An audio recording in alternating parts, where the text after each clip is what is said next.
Welcome everybody. I hope all my settings are fine. In any case, this is the start of our beautiful event today.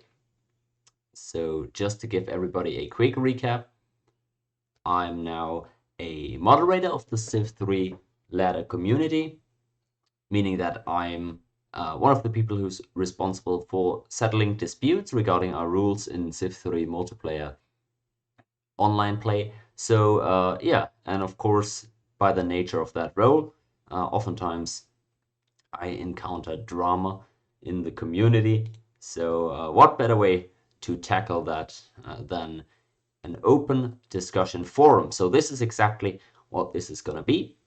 I'm going to be touching on a couple of topics that you can already see here on the right side, or I guess over here. Yeah, there we go, on the screen. And everybody is of course welcome to participate in the debate here in chat, or if you think you've got a point that is of concern to everybody, you are of course also welcome to call into the show and give your own thoughts here live on stream. This stream video is going to be saved and uploaded to YouTube so that it can be viewed, for future reference. So without much further ado, I'm going to be jumping into the first topic here in just a second. And between every topic, there's going to be some time for you guys to put in your own calls here. I will let you know when that window opens for you to make your calls. And of course, at the end of every topic, you guys are also going to be able to add your own thoughts onto it if somebody wants to call in or send a message to show on the stream. Then we can also do that at the end of every topic. Starting things off now, though, finally, I'm going to be beginning this one with a quick overview for everybody who isn't familiar with the CIV3 ladder moderation protocol, the process of how moderation takes place, and maybe what's good and what's bad about it. So I myself have only been a moderator for about a month now, and I've spent 3 weeks of that month on vacation, so I really don't have the biggest amount of experience here. But I've already gathered some valuable impressions here, and of course I've been a member of the community for quite some time now. In any case, at this current moment in time, we have 5 official moderators that were elected by the community to moderate over ladder disputes. Those 5 people are me, Cheese, Halu, Hoffman, and Status. And the 5 of us are all capable of making rulings regarding disputes. Now, if you guys are at all familiar with, I don't know, with power structures, with legal systems, usually power isn't concentrated within the hands of a few people, and that is the same case right here. I'm going to be touching on your question in chat here in just a second, Kittey. But basically, the role of the moderators, the 5 people that I just named, is to make rulings in disputes. So that is by official terminology, you would call that a judicial role. We are fulfilling a judicial role.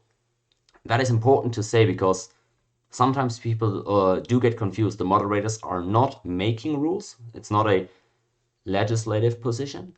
And we're also not necessarily always enforcing the rules. In fact, most of the time we aren't able to actually enforce the rules. So we also don't have much executive power. So what a moderator does is just fulfill a judicial function in the community. We have a set of rules that has been voted for by the community and continuously is being amended, that is able to be viewed on our website. And the moderators, all they do is try and apply those rules best as possible to any specific case in question. Good question in chat right here. Is Swade an admin then instead of a mod? Well, Suede is not a ladder moderator, meaning he's not making judicial rulings on disputes regarding ladder matches. He is a Steam chat administrator, so he controls the Steam chat, and of course he controls the CIV3 ladder Discord that he has fostered. But he is, yeah, all right. Red Black also answering some chat questions here in chat. So yes, Suede is not a ladder moderator. That are only the 5 people that I've mentioned. So that being said, these 5 guys, including me, we are settling disputes by applying the rules to the best of our knowledge, of our conscience, really. And the process is as follows.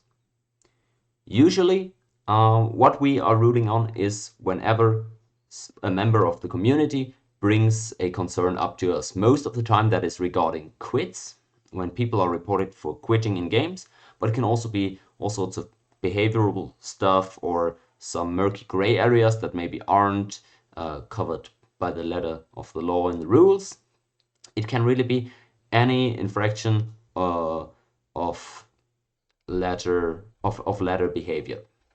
And in that case, any single moderator, anyone out of us 5 ladder moderators, can make an effective ruling, can decide a case, and can thus fulfill that judicial role. So, for example, if if somebody reports me for having quit in a game, and I choose to contest that report, the ladder moderators would then have a look at the situation, and any single moderator can decide the case by ruling the report of me quitting was legitimate or not.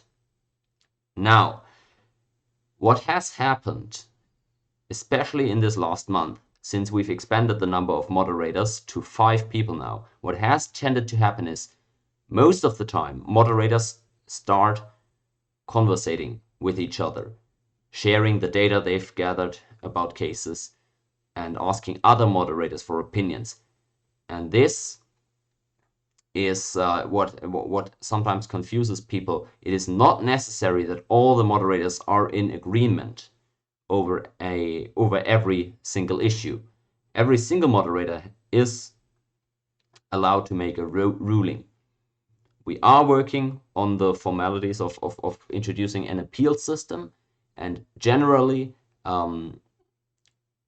my proposition, I'm only speaking for myself here, my proposition has been that any single moderator should be allowed to make a ruling, but then that ruling should be able to be appealed, and any ruling is only final once a moderator vote has been held on it, right? We've got 5 moderators, so only by the time that 3 moderators have made a ruling does that ruling become final and not appealable. That is my personal suggestion, but at this moment in time, we are slowly gravitating to, discussing every single moderation issue within the entire pool of the moderators, and I don't think that's healthy. I think the point of electing more moderators was to have moderation be more readily available on the spot, and thus I don't think every single case should be and needs to be talked over by all the moderators. But in general, this is the usual modding process. So somebody brings up an issue to us, it is most of the time being discussed and shared in the moderator group chat, and then a mod decides to make a ruling in the end, oftentimes with the backing of the other mods, but not necessarily always. I do see some talk in chat right now about an issue coming up where what's supposed to happen when moderators are playing in games and those games become the subject of disputes. I have not seen a game where, a moderator tried to enforce a decision on a game that he was in, in the stint that I've had in this role in this past month, that has not happened.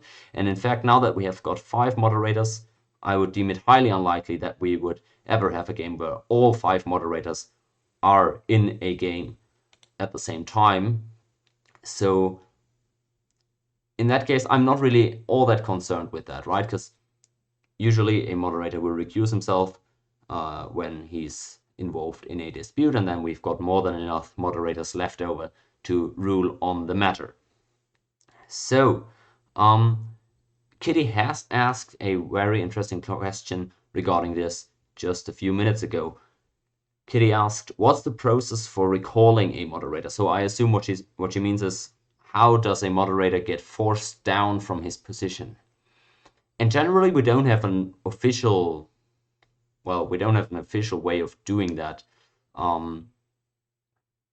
So really, my answer would be,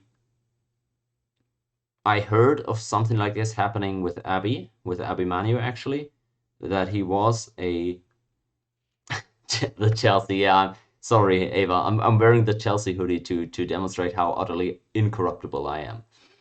But now back on track. How do you force a moderator to step down? I have heard of this having happened with Abby Manu in his situation, but that is, I think public pressure usually is very successful if a growing dislike for a moderator grows within the community. I think we do have the capacity of forcing them to step down with public pressure, if that ever were to be the case. Now, Kittey, if you're referring to just for a specific case, how do we force a moderator not to get involved in a specific case, maybe if he's involved in that game? Again, my experience has not been that moderators try to get involved in their own games. At least, again, in this month that I've been moderating, I've not seen this happening. Yeah, a red deck referencing the the incident there with Abby. It was a banger. It truly was. So that's my thoughts on the moderating process. I do believe that it can be a bit more streamlined, and as this new 5 moderator team gets more experience with each other, I hope that we going to be able to get a little bit of a smoother moderating process established. But for now, that's how it goes. We mostly do talk a lot about all the cases that are being made, and yeah, that's it. So now, if anybody in here has some thoughts on this topic, on moderating process, has any questions left as to how moderator rulings are made, what competencies we've got and which we don't, ask them in chat now, or well, message me on Discord or anywhere. I'll give you guys a minute or two to post your questions regarding this topic. Otherwise, we are going to be moving on to the next one. All right. I'm just going through the text messages here to see if there's any messages there. Any more questions regarding moderating process?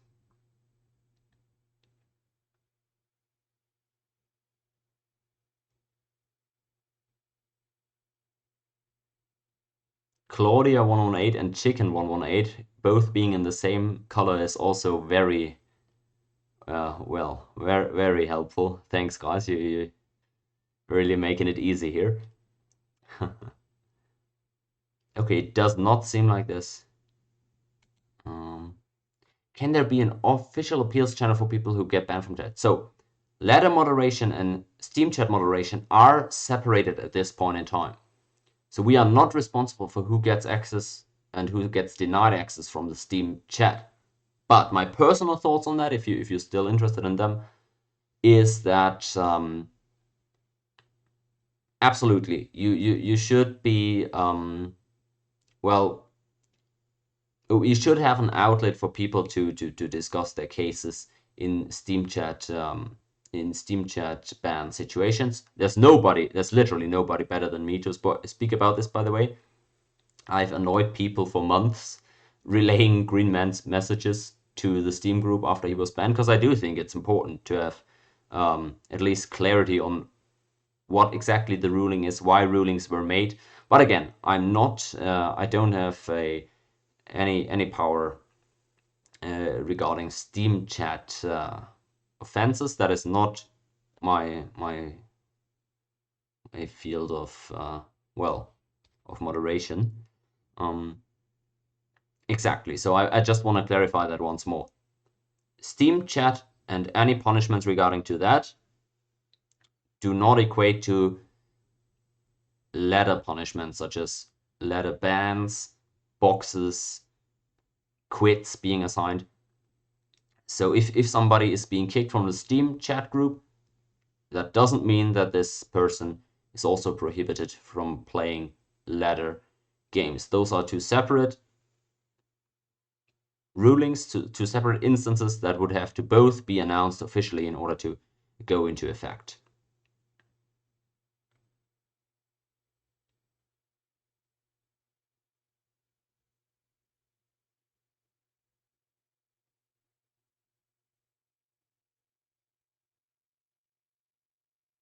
Okay, it looks like most of the questions, messages around this topic have been dealt with.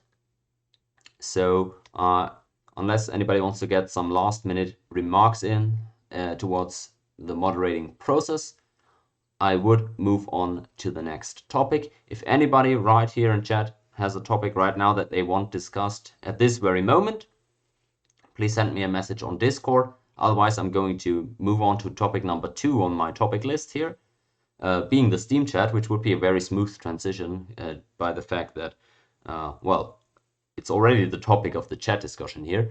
Otherwise, yeah, if somebody has to go soon and they want their topic being brought up on stream right now, send me a message. Otherwise, I'm going to be transitioning to the topic number 2, as is listed here.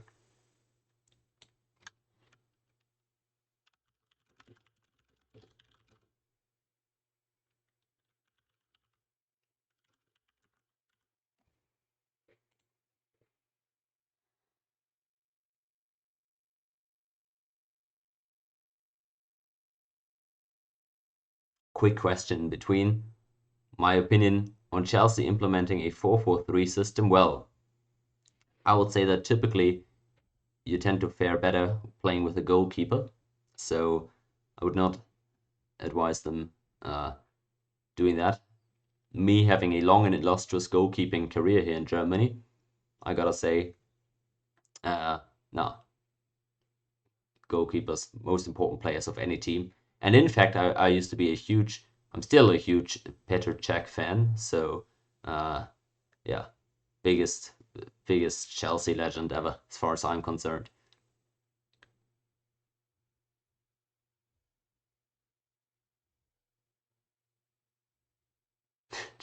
Oh, Jesus. All right. There's some wild messages going on here. All right. It does seem like we can move on to topic number 2. And yeah, let me give a brief intro here. So I want to talk about the Steam chat group that we all know and struggle with. Of course, I'm referring to the CIV3 or Civ Player Civ3 League Steam group. If anybody's unfamiliar with it, that is the group that everything regarding multiplayer runs through, and thus it has a very important, well, it's of great importance to the multiplayer community. Well, why do I want to talk about it? The fact is, in my opinion, the Steam chat function is absolutely garbage. It's so impractical, especially for our intents and purposes. So I really think Steam is dropping the ball with their group text feature. However, I don't think it is at all feasible to shift away from the Steam group entirely as we have it right now. I still think at this point, after years and years of utilizing it as the hub to provide players with games, I do feel like we're kind of stuck with it right now. So, what am I on about? It's basically that the group is what we are confined to here is we've got the group with everybody in it. Then we've got a bunch of text channels. We are not even able to restrict who's able to chat in which channel, which is already such a basic group chat function. Not even that's able to be done. And then we've got the issue of it getting deleted every once in a while. We've got the issue of it sometimes just, I don't know, bugging out, messages being spammed, whatever. We've got poor ping functions that either annoy people or make it difficult for people to even realize that something's up. So I think the Steam group in general is a whole mess. That is, yeah, basically where I'm on with that. So what do I propose? Well, as I already said, we can't move away from the Steam chat group, and we're not able to ourselves, well, I don't know, patch it, right? We can't add any new functions. All we can do is add new text channels, delete existing text channels whatsoever. So I say this is a bit. I'm going on the fly here, as you can tell. What I propose is we need to we need to do something, whatever it might be, to get a bit more, well, to get a bit more of a targeted result out of the Steam group, because at the moment is we've got all these individual channels, and I feel like they're really not serving their purposes as they should, really. And of course, again, part of that is that it's really difficult to moderate it, that it's just not, doesn't have great functionality. But honestly, I would say the only very well functioning channel that we've got is, I guess, the report channel. Every other channel I do have some complaints about. So what I would say is, the one complaint I do have is everything is so short. It is so non-lasting. I don't know. I'm kind of lacking the word here, but basically, we need to find a way to have a basic structure implemented in this chat that sticks and that is able to be referred to for people. So even the moderator rulings channel, these are, in my opinion, the most important messages to have in the chat available to everybody all the time. And even those are getting deleted every once in a while. So what I would propose is we should find a way, in my opinion, just have some text channels that are purely there for informational purposes. We don't have that right now. We kind of attempt to do that with the mod rulings channel, being purely a chat that informs people of what's going on. But I feel like we need to have a channel that, similar to if you go to the Discord server, if you look in the Discord server, where we've got the rules and the announcement channels, I really do believe we need stuff like that for the Steam channel. The reason being, it's such an inconsistent and unclear environment as of right now. People are not aware of the rules in the Steam channel. People are not aware who has control over the Steam channel. People are not aware, as we said earlier, what ladder moderation and chat channel moderation is all about. So I feel like we should really try and restructure the Steam group, not in a major fashion, but at least in a way where we've got a text channel or two text channels that lay out how everything is supposed to function. Because all we're doing right now is we've got these 10 different text channels, and we're just throwing them to the wolves, letting every single player do whatever they want with them. All we're giving them is the name of the text channel to go by, and then hope they follow that intended purpose. I don't think that's really enough, and therefore I think we really should implement something like a rules or a yeah, announcements section in the Steam group. I'm not sure if other people feel like that is an equally big problem as I think, but yeah. Swade saying if we switch somewhere else, we need everybody to sign up. I don't think that is feasible either. So yeah, and I agree also with Swade's point from earlier.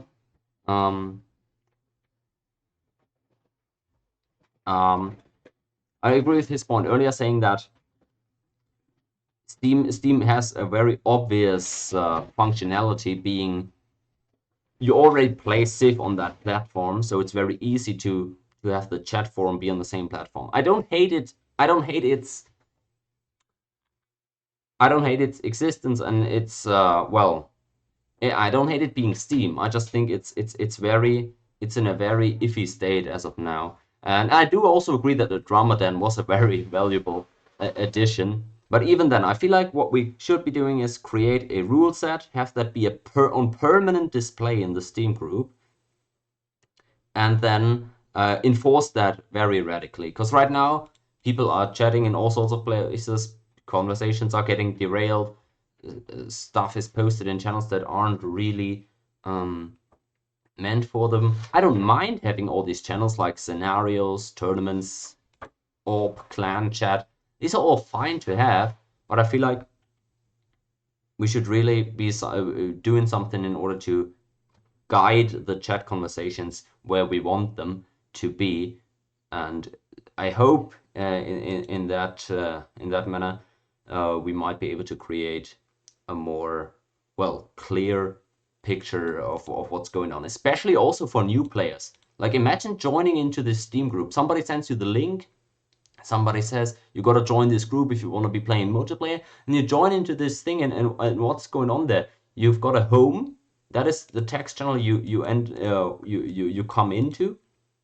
You assume the home channel is the first one you should be looking at. It's just an endless stream of new messages that you don't have any point of reference as to where to go. And then you look at the other channels that we've got. We've got scenarios channel, a ladder general channel. None of these channels really do anything as to guide you towards what to chat where, what this chat room even is for, and what the rules are, and how this thing is supposed to work. So I think we could be doing ourselves a huge favor by establishing some more clarity here.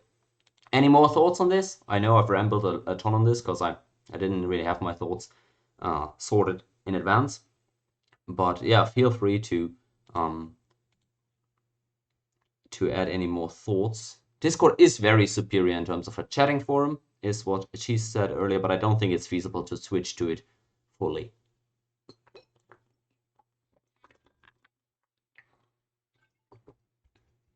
Kittey also making a great point. Search function feels so bad. Yeah.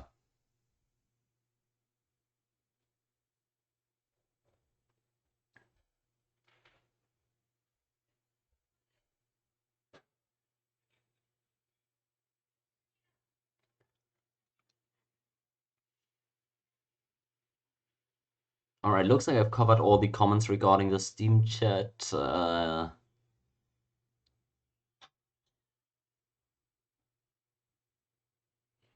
Okay, it will come up in one way or another in the third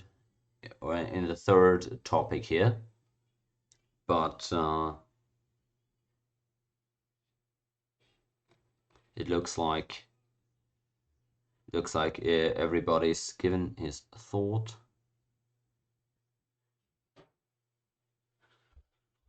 The IC requested segment is supposed to be topic number 4. We are on topic number 2 right now.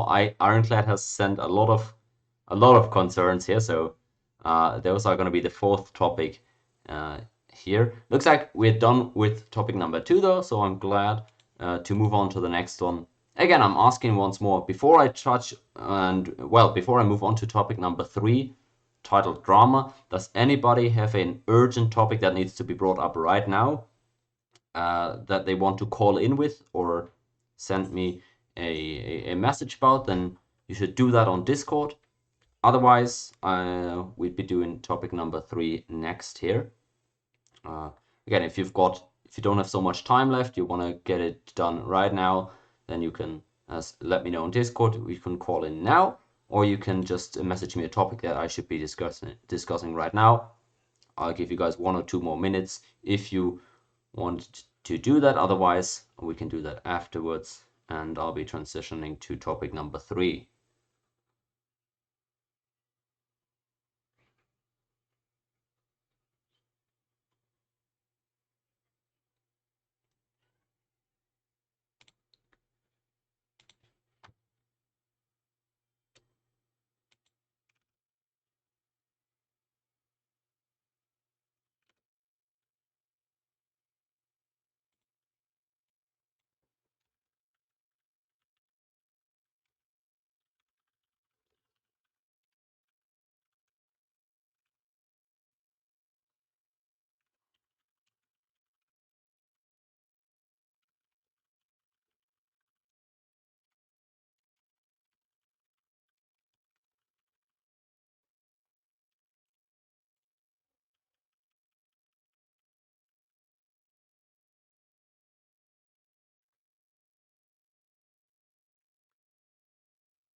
All right, people being curious about this topic already, so I guess I'll launch into it here right now on the spot.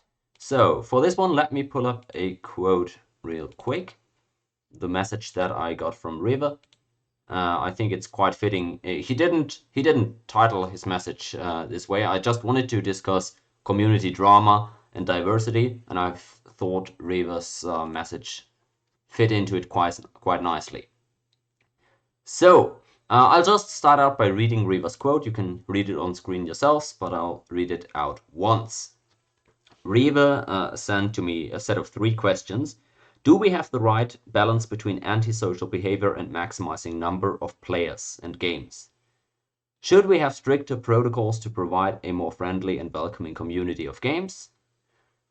At the moment, lots of punishments are restricted to in-game chat and actions, but should this be extended to Steam group chat as well? So I'll first respond to Riva, and then I'll parlay this into a more broader point. Regarding Riva's third question, Steam group chat moderation and ladder moderation are, as of now, 2 separate matters, as I've explained before. Steam group chat is being moderated, but I will agree that it is, due to its simple nature, it's very difficult to moderate, and thus it's not very consistently moderated. Like, I can post a ruling on a recent case, and a user in the Steam chat can go on a rant calling moderators and opponent players all sorts of names and medium severity insults, and that might not be followed up by a sanction by a Steam chat moderator. And conversely, a seemingly maybe minor offense at another point in time might result in a temporary ejection from the Steam group if a Steam chat moderator is present. So the Steam chat moderation is very inconsistent, simply due to it being so difficult to moderate and keep an eye on everything. I don't think that is a terrible thing, and I don't think that is one that we've got a great solution for. However, the question was more Steam group chat moderation, yes or no?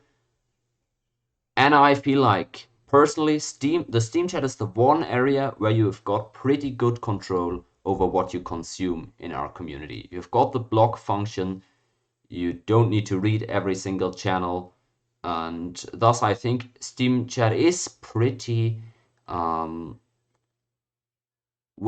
pretty good to utilize for any individual if extended harassment is being thrown your way. Of course, collect some evidence, send it to a Steam group moderator, or just post it in the Steam group if you want to. Expose the individual that you've got a problem with if you want to, and action will of course be taken. We already do have an outlet for dealing with excessive Steam chat violations, but otherwise I don't feel like I feel like the Steam chat moderation is in a pretty decent place right now. The other 2 points are much more interesting to me. Should we have a stricter protocol to provide a more friendly and welcoming community of games. That is the essence of this whole topic to me. Because the community we've got is a huge spectrum of people. We've got such different people in this community. You guys can't even imagine, I don't think. I can't even imagine. But the thing is, Reaver here is, I mean, he's posing these as questions, but it does come across as though his personal answer might be yes to all three of these. But regardless of this, there are people who are sincerely wishing for these three things that he's suggesting here to happen. The issue is we don't have moderation solved right now. We don't have a perfect community model. Many people are suggesting that more moderation, a cleaner chat, friendlier conversations will draw more players in.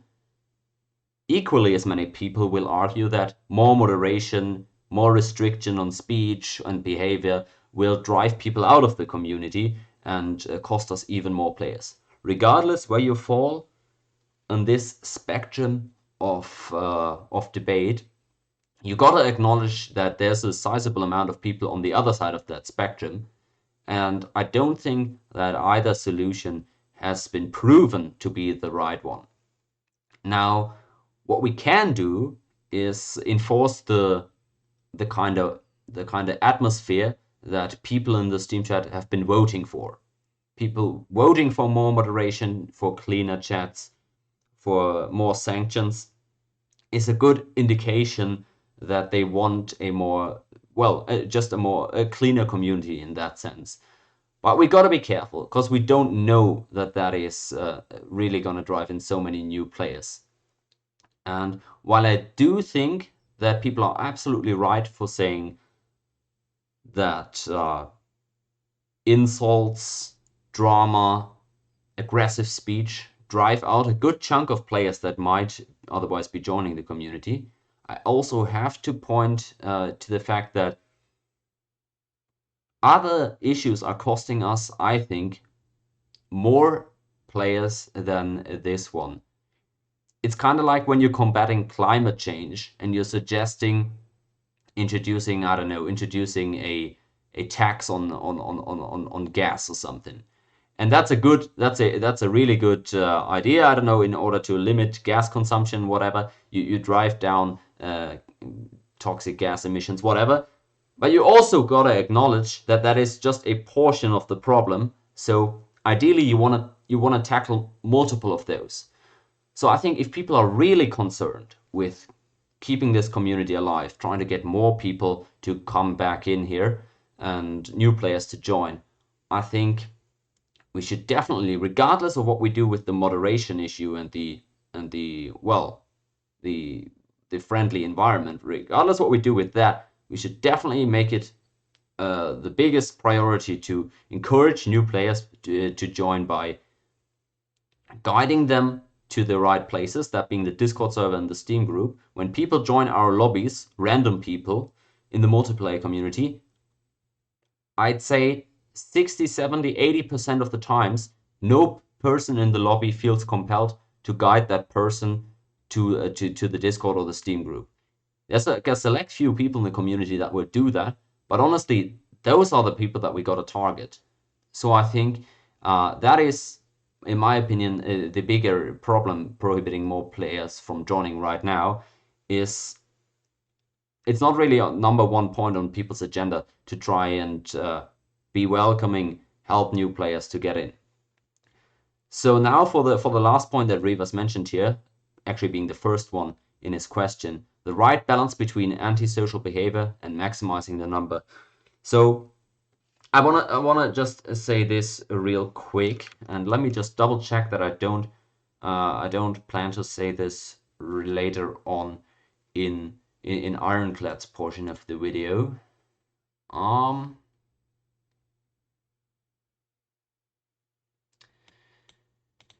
No. All right. So I'm gonna say this right here. I think there's a huge issue in people are sort of trying, well, dividing themselves up into camps in this community. And I don't think it's right to generalize. I wouldn't throw multiple people into the same category, right? Such as other people are doing. People will say the cohorts of Suede, Ironclad, Cheese, and whatsoever, and then they'll contrast that by saying the evil guys like, I don't know what, Bob, Lib, I don't know who whatever. People are kind of dividing the community up into groups like that. Now, I'm not really ready to do that because I think people have really have their own motivations here. But I gotta say, in terms of try hard versus laissez-faire, in terms of aggressive language versus clean cut language, that is of course a spectrum that every player falls on one point or another. And that is really difficult to police. Because you guys gotta understand, let me describe the two archetypes of people here. If you've got people like Ironclad and Suede, who are super passionate about the competitive aspect of things, who are going into every single game trying to win the game. So their number one driving factor presumably being the competition, trying to win. You're naturally gonna get conflict with people like me at times, people like, I don't know, I really don't wanna I don't wanna assume people's attitudes here, but I just suggest people like maybe Kismic and MPT at times. Maybe if I were to name another future player, I'd say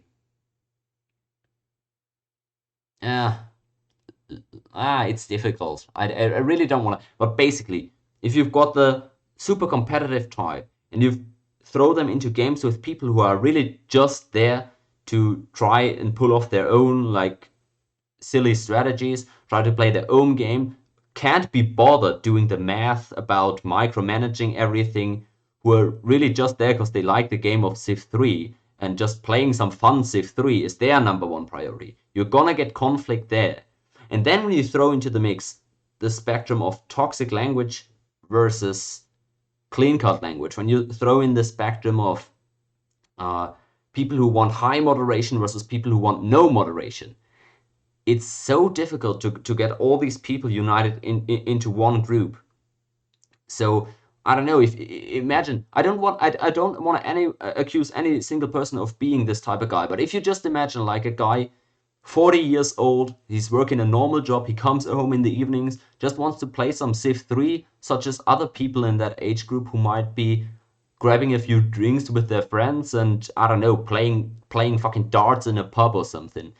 Or I don't know what people of that age do, but you get my point, right? People who just get home from their work, maybe fed up with all the stress of the day, they couldn't care less about who's on the other end of the internet there, what they're expecting them to do. They just want to chill out, turn off the brain a bit, play some Civ 3. And these guys aren't necessarily bothered about not offending everybody, aren't really bothered about some sort of strict ladder hierarchy. They just want to play the game. And I think we need those people in the community too. But those people then are the same people who complain about the super competitive types.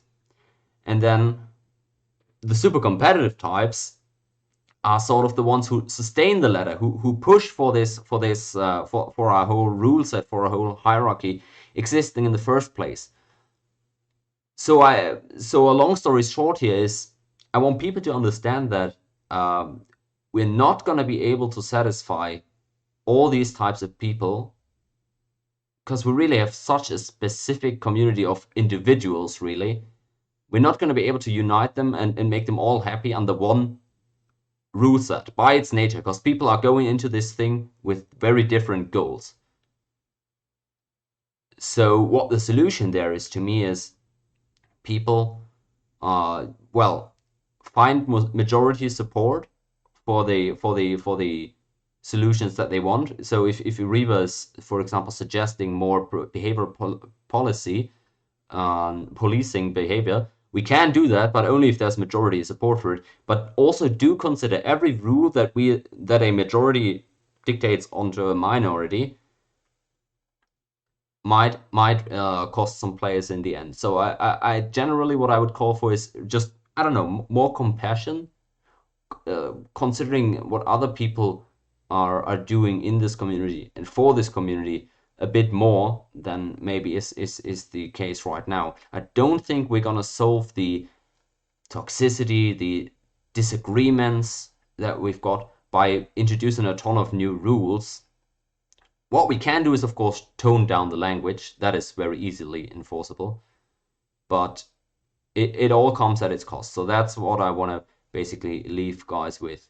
And I think that discrepancy between people and what their stories, their backgrounds, their lives is what causes most of the drama here. Because really, promise me, if you're a 25-year-old student in California, you really shouldn't be judging the 50-year-old guy, I don't know, the 35-year-old guy who's only worked blue-collar jobs, works a 9 to 5, and is fed up with people on the internet throwing around some words that you don't deem appropriate. And same goes the other way. You really shouldn't judge each other so quickly, I don't think. So that's what I would just say on this.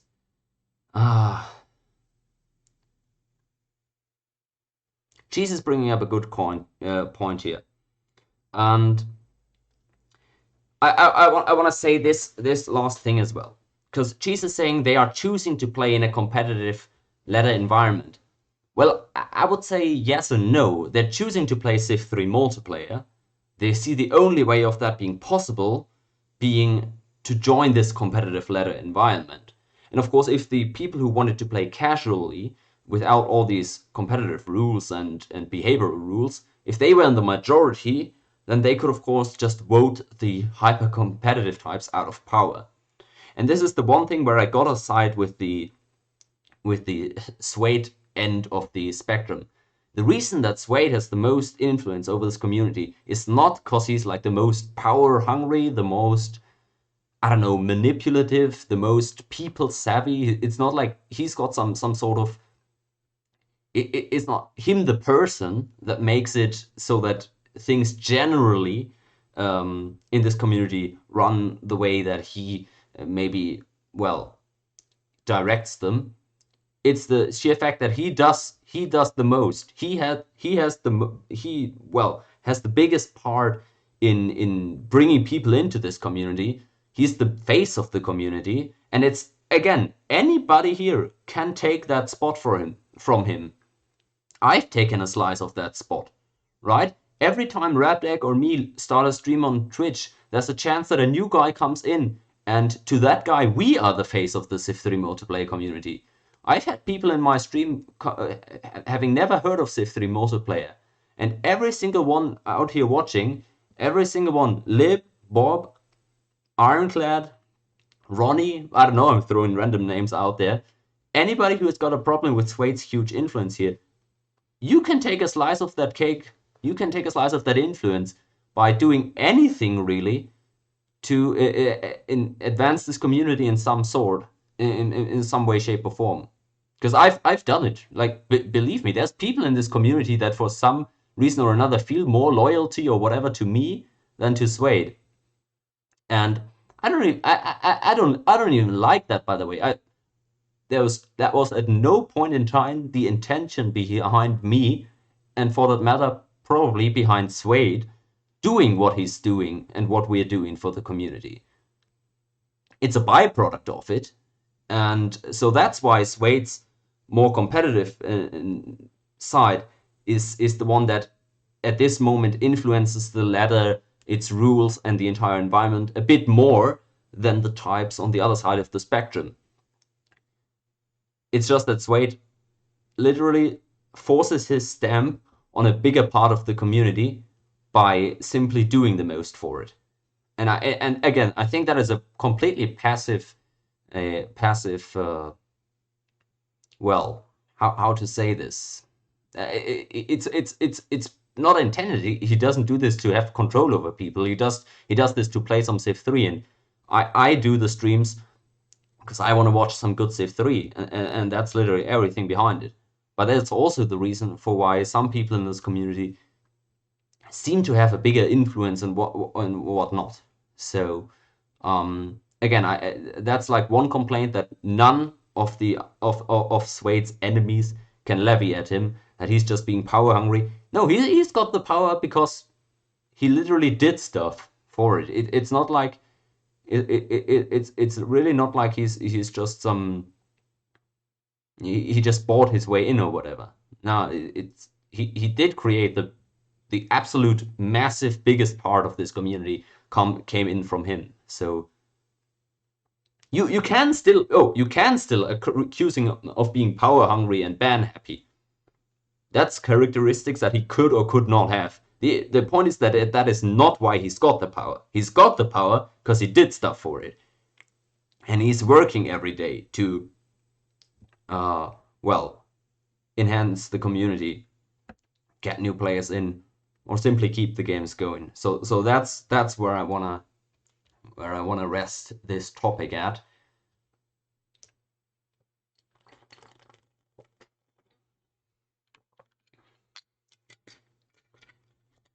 And whatever people want to hurl his way in terms of being ban happy, doing being tyrannical or whatever, I would assume none of these people have gotten the types of messages he's gotten, have got the well, are getting insulted on a daily basis for just simply doing what they think is right. And just because by nature people are so different here, and people might be, I don't know, might really hate what Swade is doing. Some people might. That doesn't well that doesn't mean that they should just insult him like that, but they do. So everybody who thinks he's just ban happy and he's just seemingly banning people for no reason, you take those messages every day for months, for years, and then see if you don't maybe snap at the wrong person once or whatever, right? So I don't know. That's where I'll leave it at.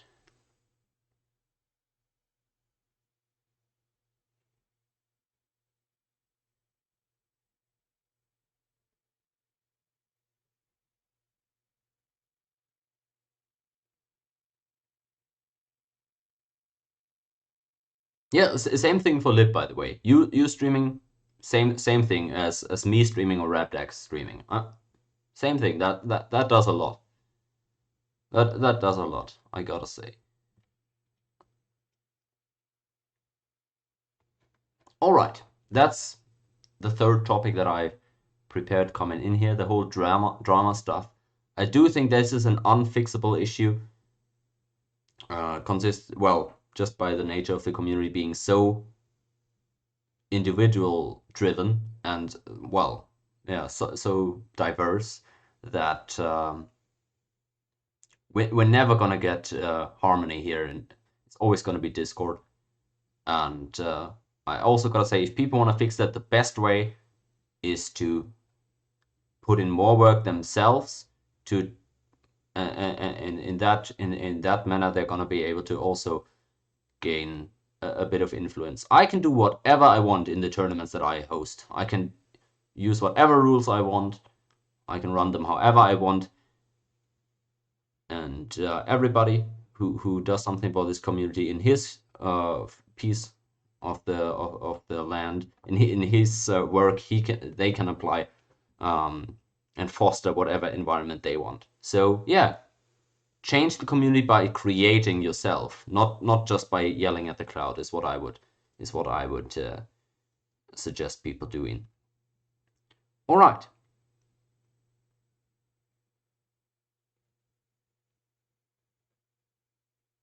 That's topic number 3 done here. If anybody wants to give some thoughts, this wasn't really a concrete, right? That's not like a concrete question where we come down on the yes or no side.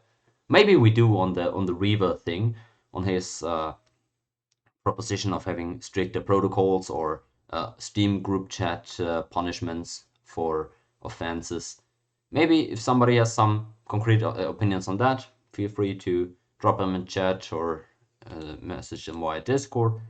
I'd move on though now to the next topic. if people are yeah, if people are satisfied with this one, lol.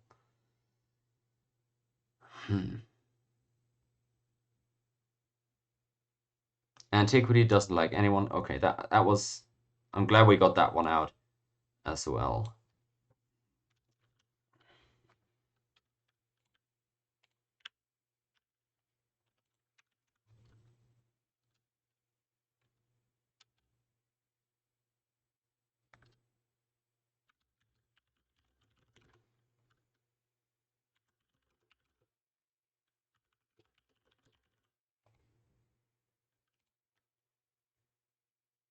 All right.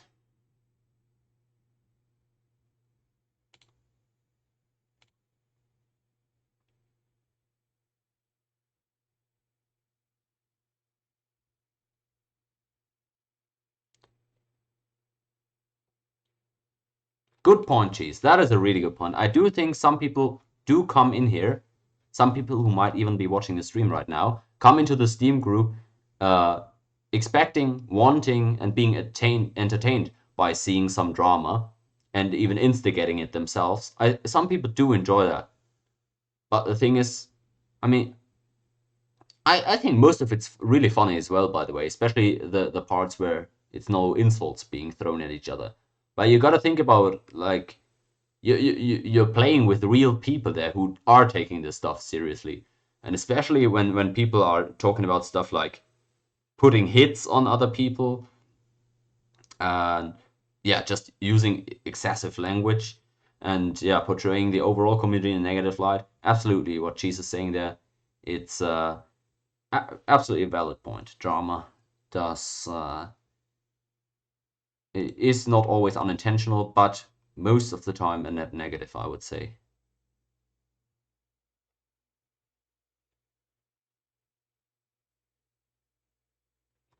Okay, so I'll be moving on to individuals, people's concerns. So this is definitely the section of the town hall where everybody can get their opinions in. Message me on Discord if you want to call in physically. Message me on Discord if you've got a take that you would like to be displayed on the stream and have me react to. We can do that, of course, as well. But yeah, otherwise, for now, I'll be moving on to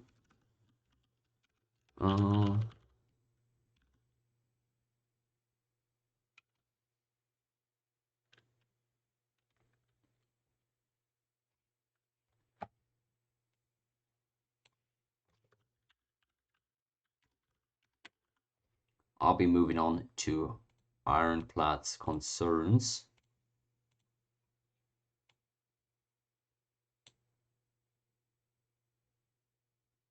Oh yeah, Kittey's thing is gonna come up next. Exactly. All right. So we're moving on to topic number 4 here, going to be Ironclad's concerns. So for that, of course, I'm gonna bring up his quotes one by one. He's got a bunch of them, so stick around. There we go. So starting off with this one. Again, I'll read it out, but you can also read it on screen right here. Ironclad said, if someone is streaming, then the person watching the stream should not be able to sub. If they can sub, it should be for both teams regardless of what they saw. Would say it is unfair to monopolize and weaponize the sub pool while also demanding the team to GG or to go with some real imbar solution like counting down 1. Well, continuing down 1. Alright, so subbing takes place all the time.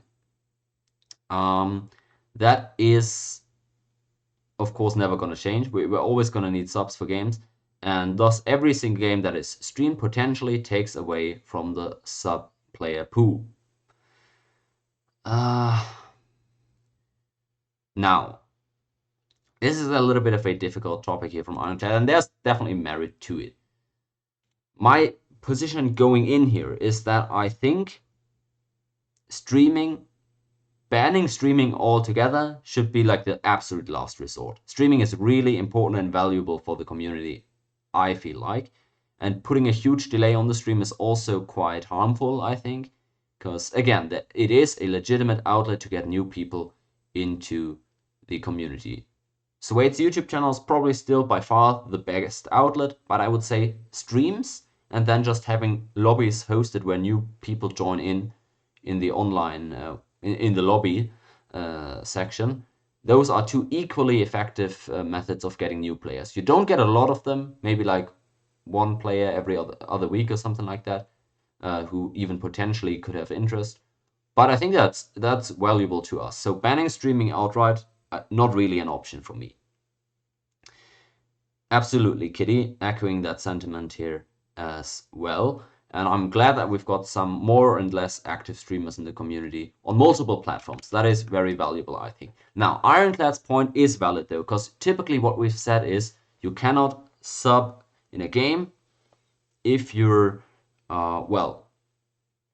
if you've watched the stream of that team, because that is typically how people are going about it right now. If I've watched the stream of a player, I can't then be a sub for the opposing team, because of course I've got a lot of info about the team whose player I've watched streaming. Now what Ironclad's saying here is that they should either not be able to sub at all, or the viewers should be able to sub for both teams regardless of what they saw. Now at this moment I don't think we've got a rule on this one, so as of right now everybody's allowed to sub for every game, but it is typically understood that you don't want to have a stream viewer sub for the enemy team just because of competitive advantage. Now the issue there is, if, for example, if I'm watching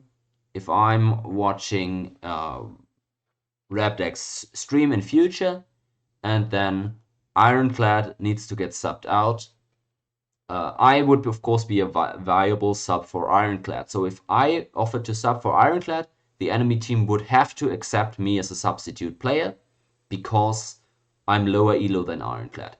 Now, if Ironclad's on the enemy team of the streamer that I've watched, then that's where the rules get a little bit murky. Because right now, it says, I don't think it says anything about streaming in the rules, so right now, the team would technically have to accept me as a sub, even though I've watched the enemy team stream. So that is a bit awkward. And as of now, we typically, by convention, not by rule, by convention, we typically don't allow viewers of streams to sub for the enemy team. Absolutely. Carlot here. Oh, nice to have you around once again. There is a real concern here.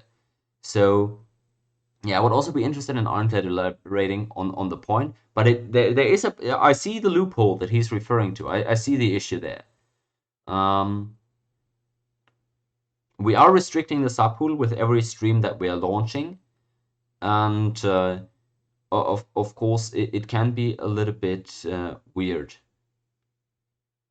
I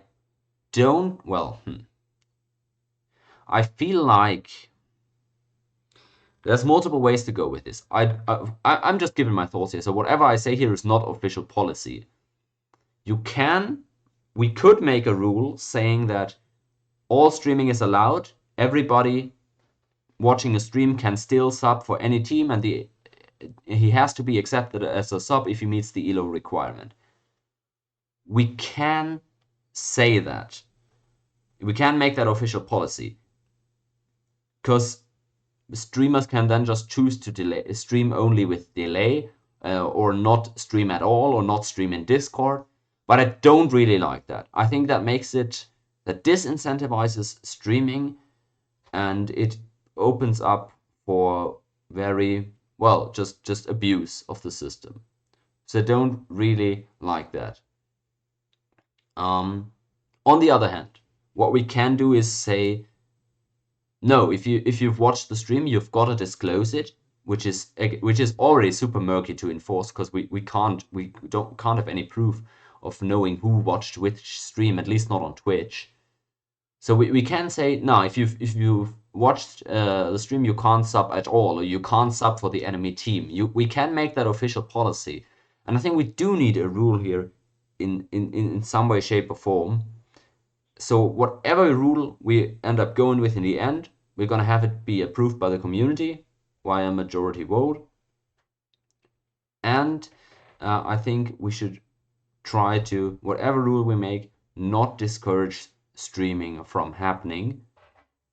That is, I think, the #1 priority, even if it comes at the cost of making it a bit more difficult to find substitute players.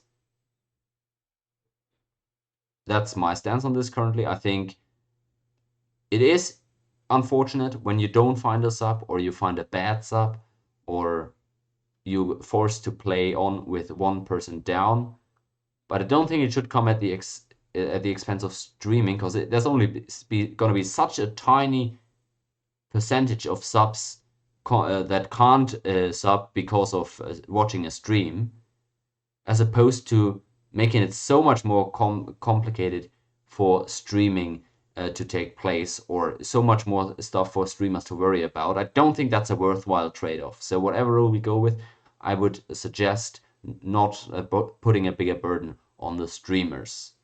But that is my take. It's a really difficult topic, but I think getting a rule here, it would be very helpful, is what I'm thinking. All right, this is that's my take on the first Ironclad point. I'll see if there's anything in chat here.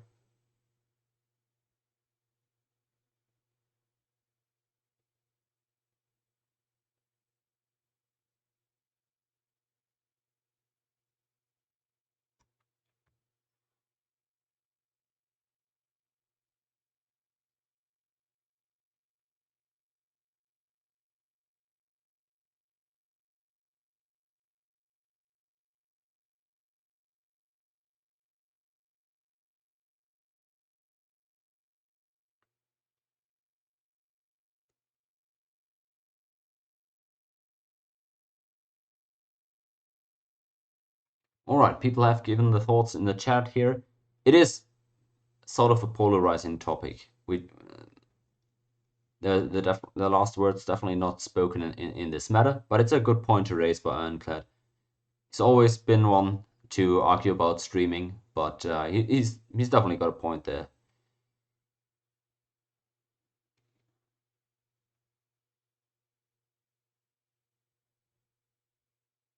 All right.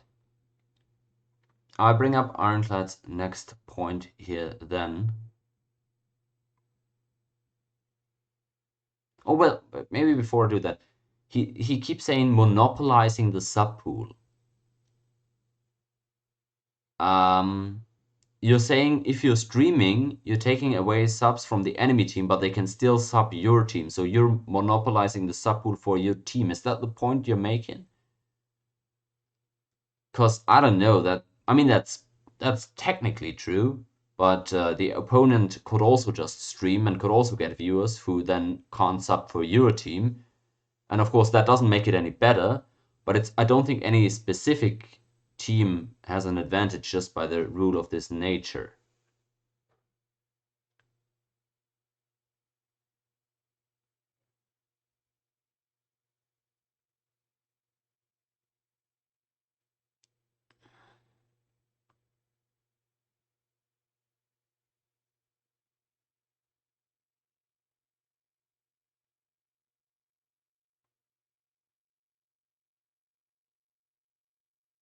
Oh, absolutely, Cheese. It is an advantage for the streamer team then in that regard, but streaming comes.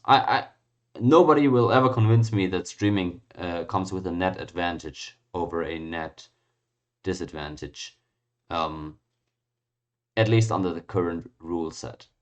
But there are advantages and disadvantages to it. I think that disadvantages are just always going to be bigger, but that's my personal philosophy.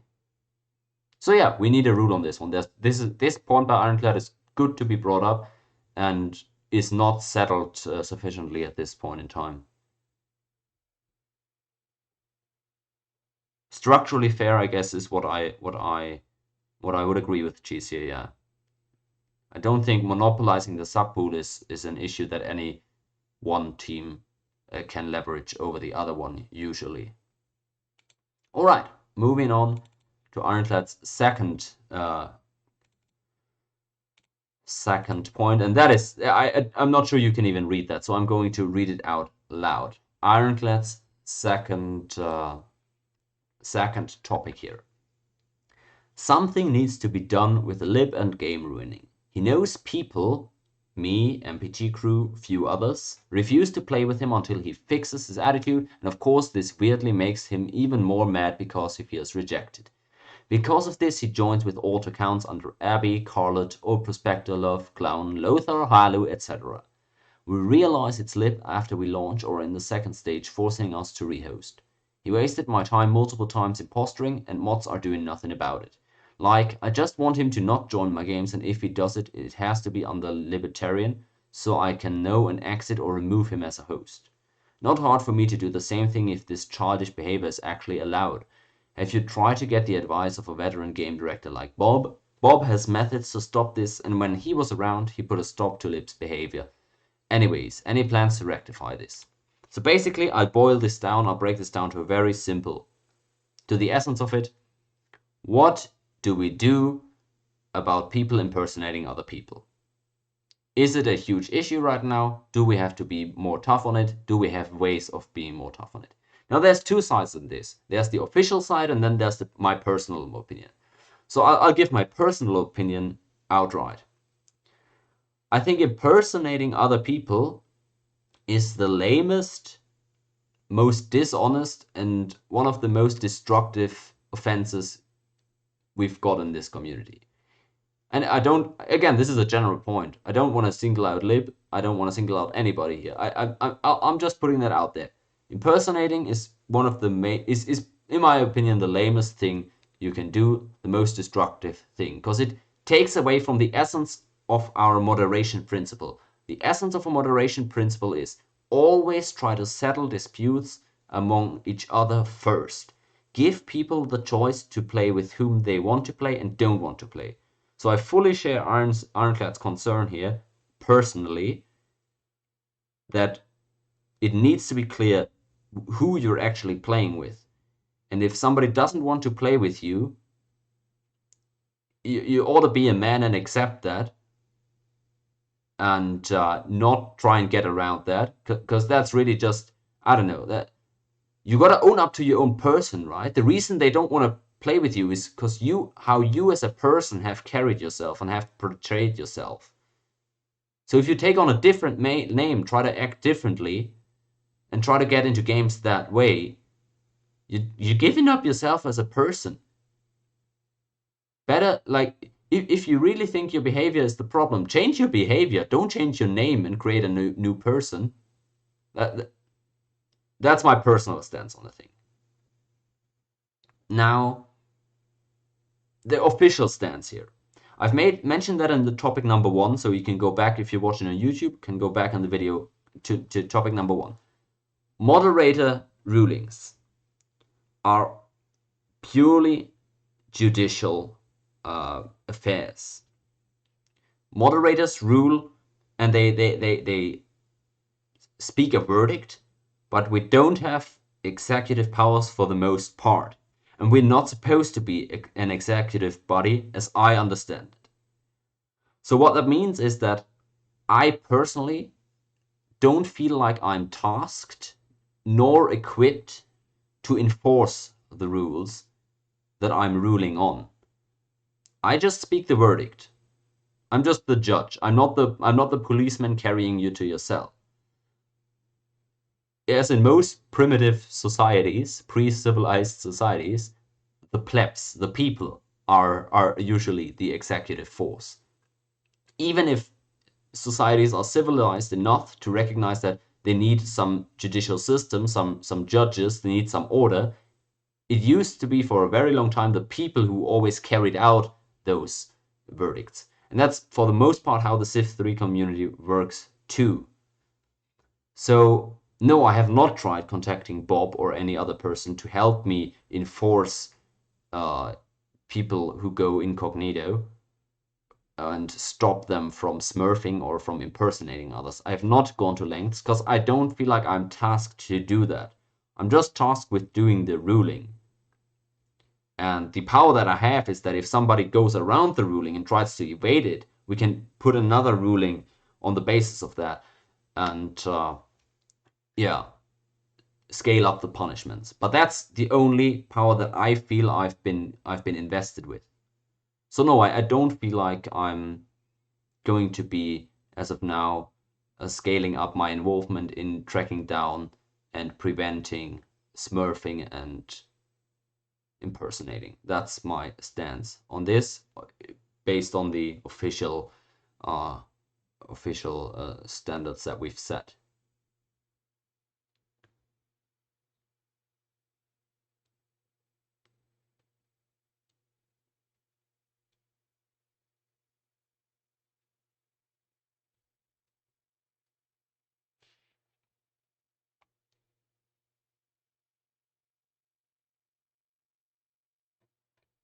Again, just restating, my personal opinion here is that you ought to accept if somebody does not want to play with you.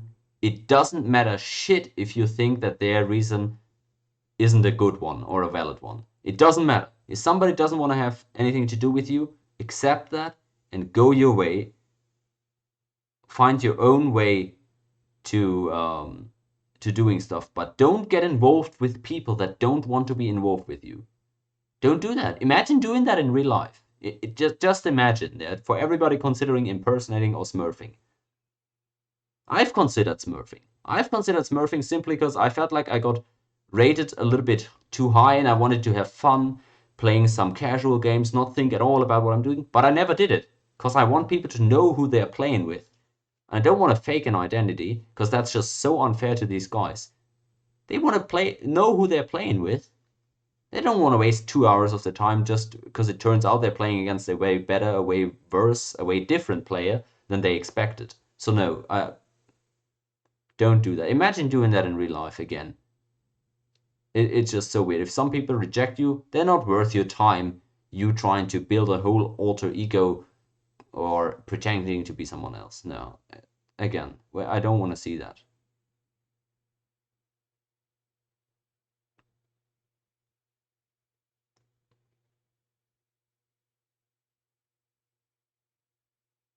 Exactly, Cheese. That is the bottom line of moderation here, of how things are enforced. The number one statute is that people figure stuff out among themselves and who do they want to play with, who don't they want to play with. That is always the number one moderation tool that people have. And if that doesn't work, if issues still arise despite them for themselves figuring out who they want to associate with and who not, if that doesn't work, then we come in. But absolutely, that is the number one principle. All right, that's it for number 2 of Ironclad's points. Still, I feel like we're not an executive body, we're a judicial one, and I think it's going to remain that way, how I understand it at least. Moving on to Ironclad's point number 3.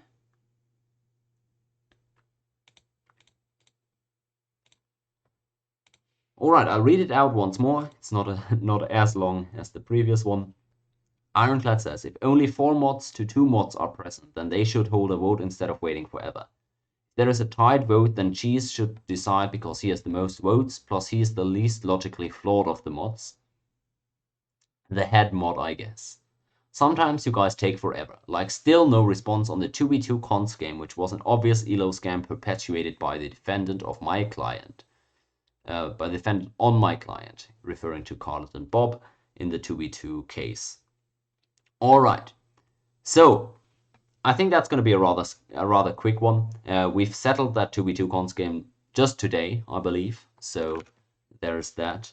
But yeah, the point stands. How moderation is done and Cheese's role in all of this. Now, we don't have an official head moderator. By the whole protocol of things, we're all 5 equally well, potent mods in terms of on paper. It does make sense to defer to different people in different situations, and other mods having a step back and letting somebody take the ultimate decision-making power.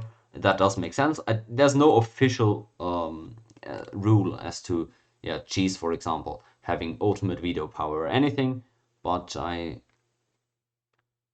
see. Yeah, well, I see it as that. So no, cheese is not the head mod who breaks any ties. But your point is very valid. I said this before, so I'm just going to very briefly restate this. Go back to section number 1 if you want the longer winded version of this. But basically, moderation is supposed to function. We've elected additional mods because we want quicker moderation on the spot regarding issues. So just like it was before, every single moderator should just be able to make a ruling like that on the spot regarding any case. That ruling should be effective with one moderator looking at the situation and making a decision. I think we should then have a possible appeals process if somebody feels like the ruling really there's no merit to it, then they can appeal the ruling, and only then do I think a vote of more moderators is required to make an official decision. But every regular mod ruling should be able to be made by any single mod who has looked at the situation. That is my philosophy on moderating, and I see that being reflected in the rules as of right now. Absolutely, every mod has absolute power. That is exactly, well, not absolute in the actual sense of the word, but absolute in terms of they can make a decision that counts. So no, Ironclad, it doesn't matter how many mods are present at a time and how many are online. But I do agree with your point that mods are acting as though that was the case. I think for my liking, cases are discussed too much among the mods. I would appreciate it if mods were more comfortable making a ruling after looking at a situation themselves, and only if that ruling is appealed or complained about should mods share the information with all the other mods and discuss it and take a few days to really assess the situation. I don't think we should be doing that as frequently as we're doing it right now, although I fully understand why in the situations that it has been done, mods weren't comfortable making a ruling on the spot. I just think in general we should aim to do that most of the time because that's what the community wants. It's a quick ruling by a present moderator, and having 5 mods provides us with an opportunity to hopefully have a moderator, at least one, online at any given time. So no, it doesn't matter how many people are online, and it doesn't matter if cheese is there to break any ties to me, but yes, we should be making decisions more quickly.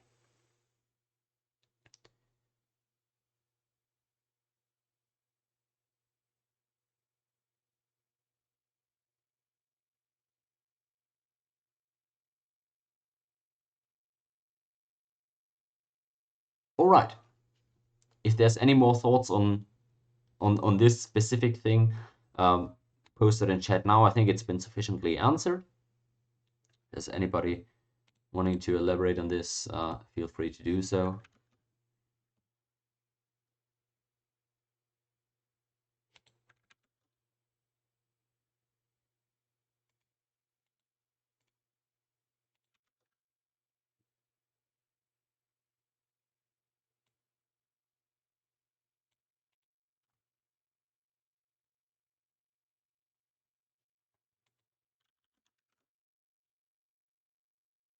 I'm bored ubu. Who's the... Oh, it's Kismic, isn't it? Isn't it? Nice to see you here.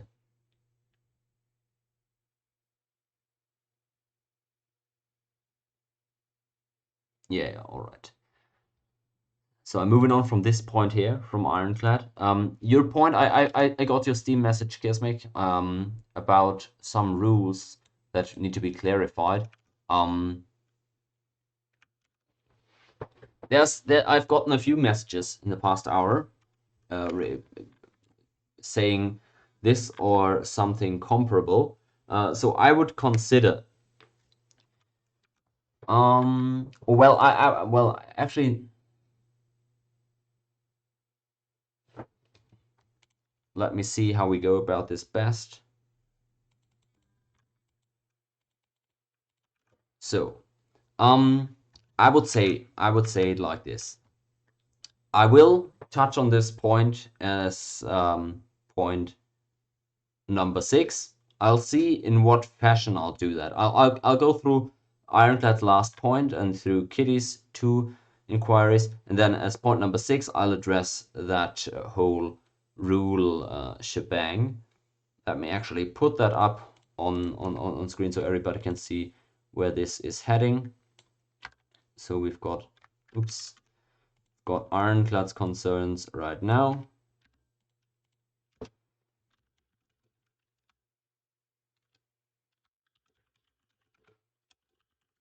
So this should be fine, right? All right. So for now, I'll move on to Ironclad's last point, though. Here we go. I'll read it out once more.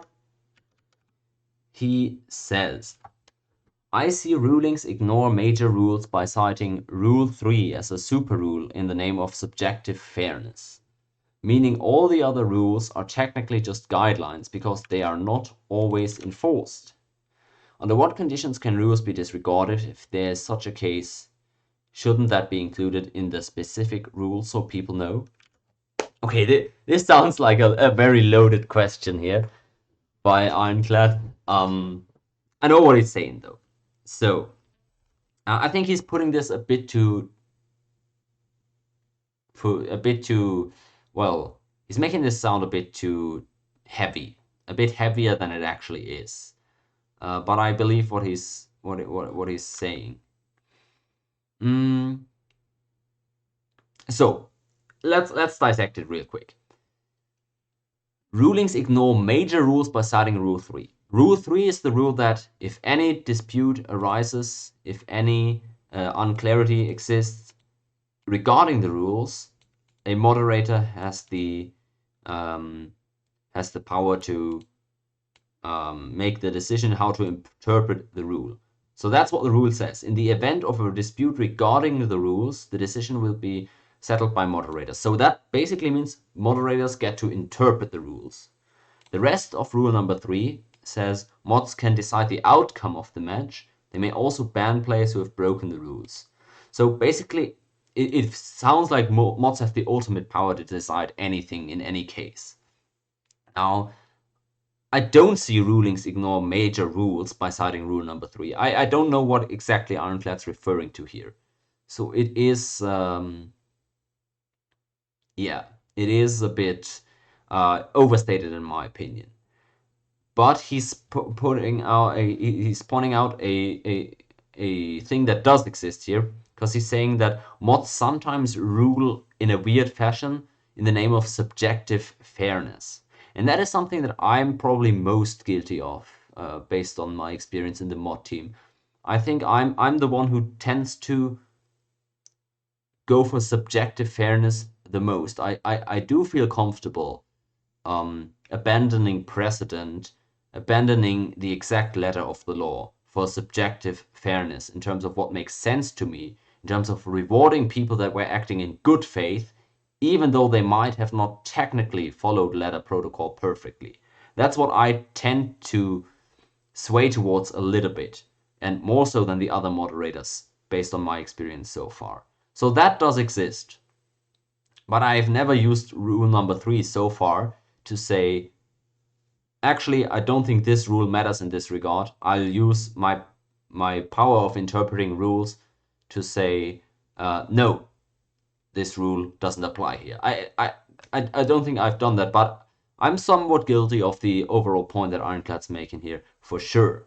However, the overall point here is that we've got a set of incomplete rules. Everything is not covered in the rules. And then we've got things that are covered by the rules, but are not covered unequivocally. There's oftentimes, very oftentimes, there's a window to operate in where it's not exactly stated what the solution is supposed to be. So very often do we depend on moderator interpretation of things. That does not mean that the rule itself is somehow getting trumped by rule number 3, but rules are oftentimes simply unclear, and some people in the community choose to interpret certain rules in the manner that they understand them, but that doesn't make it that doesn't make the rule well mean what they want it to mean, if you get what I mean, right? A rule, most of the rules are stated quite vague and do require interpreting. So what I would say to this concern by Ironclad is, if you feel like certain moderators are consistently interpreting rules in a way that you don't agree with or that you don't think the rule allows for, then I would encourage you to campaign against that or those moderators and have them not elected the next time around, or even thrown out of office if you feel like there is or are moderators who are using Rule 3 excessively to infringe on other rules. That's what I would say here. There's no rule that gets trumped by rule number 3 in its nature.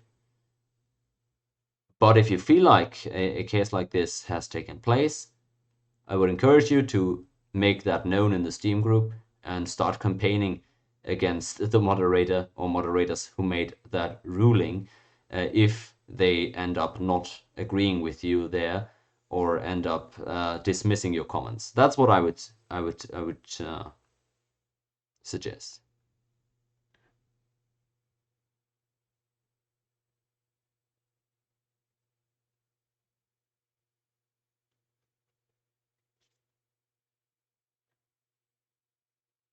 Okay, I think this topic is kind of settled here. I don't take rule number 3 to mean a trump card that can, well, just simply push aside any other rule. No. So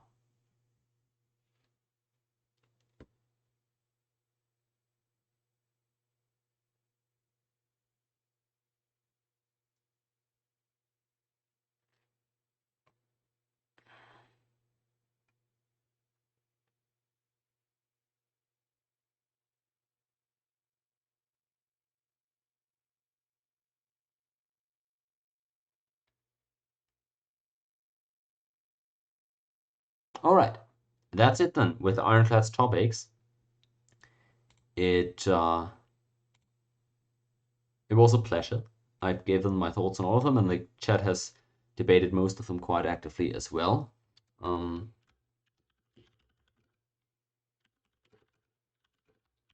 move on to discussing Kittey's points. They are not as long-winded, so we should be able to cruise through them quite quickly here.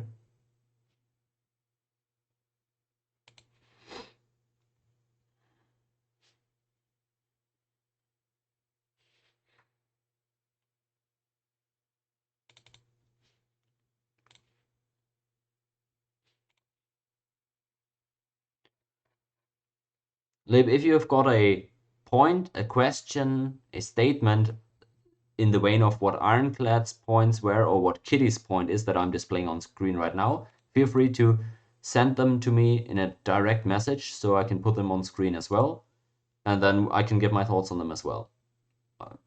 Fair enough. I'll address any points, of course. That's the point of this.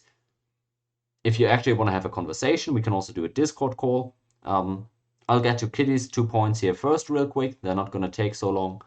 But yeah, feel free to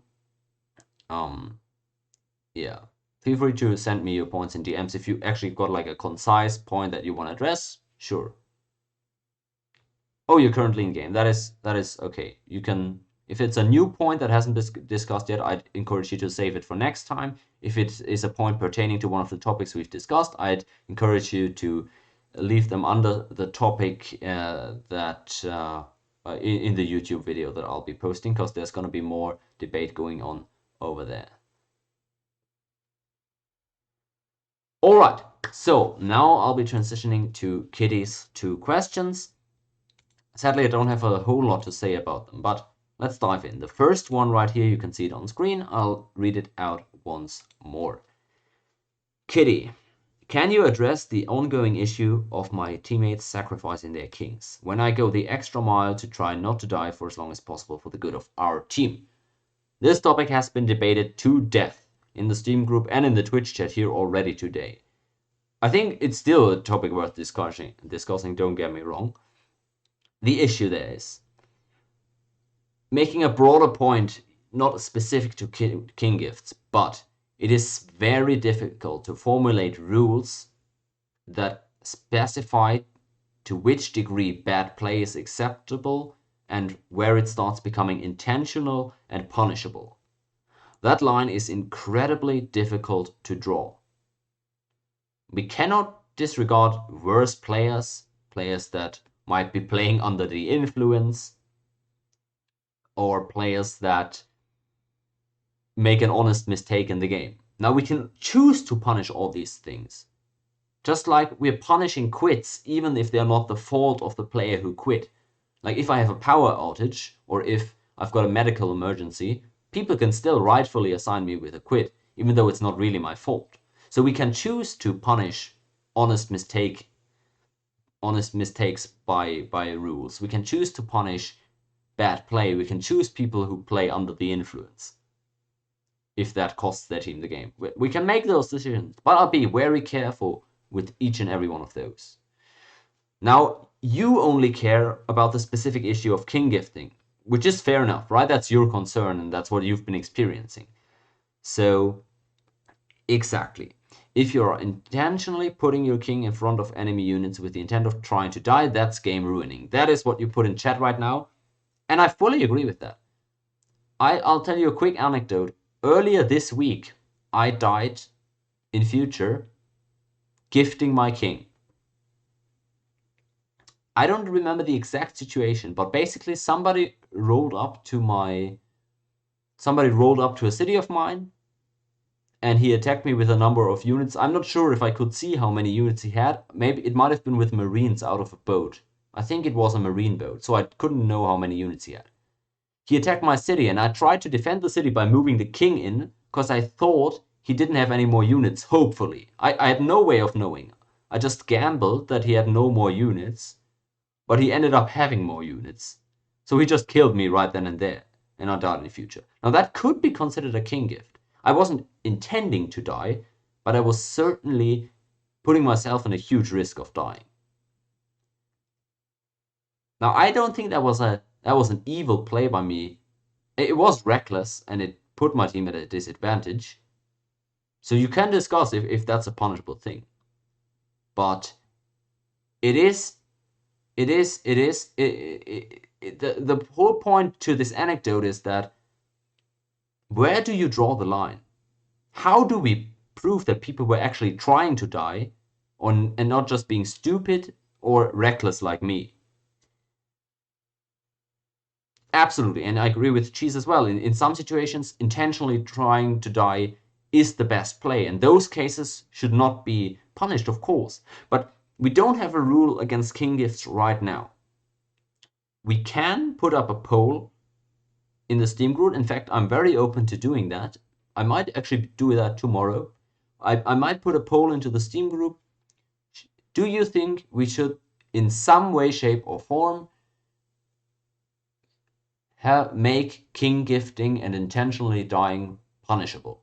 I can make a rule. I can propose a rule like that. Not a rule like that, but I can propose trying to make a rule like that in the Steam group and see what public opinion is on that. I think that is a legit point, because it does happen in many games, not even only future. It has been alleged in MPT as well. So I'm very open to doing that. I'll just say I don't have a good proposition for for a rule. I don't have a good proposal here. What exactly the rule would be, because I think it's super difficult to draw the line here. And I think it is probably one of those issues that is best solved by simply not playing with people who you've had those negative experiences with. But your point is valid. If you want this to be policed and you want to have some sort of egregious king gifting that gets punished, then we can try and establish a rule for that. We can try and see if the public wants a rule for that. Although, again, I do consider it to be quite difficult to enforce.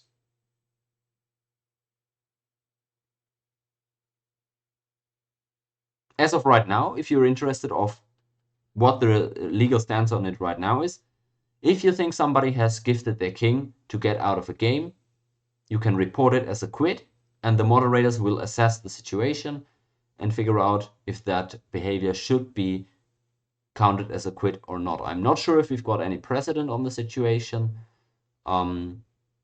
If a situation like that was brought up to us before we made any changes to the rules, so under our current rule set, I'm not sure how we would rule. I think it would be very case dependent. And yeah.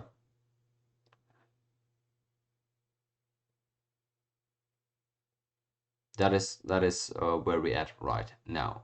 You can report a quit for a king gift, and moderators will look at it and try and investigate on how much of a basis there is to that argument.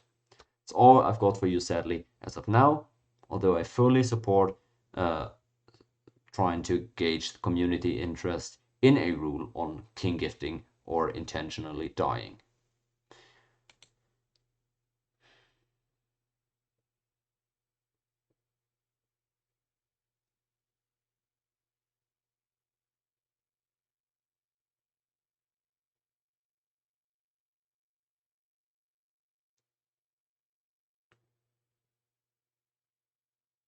I'd move on to Kittey's second point now, which is the last one of the viewer questions or viewer points that I've got right here.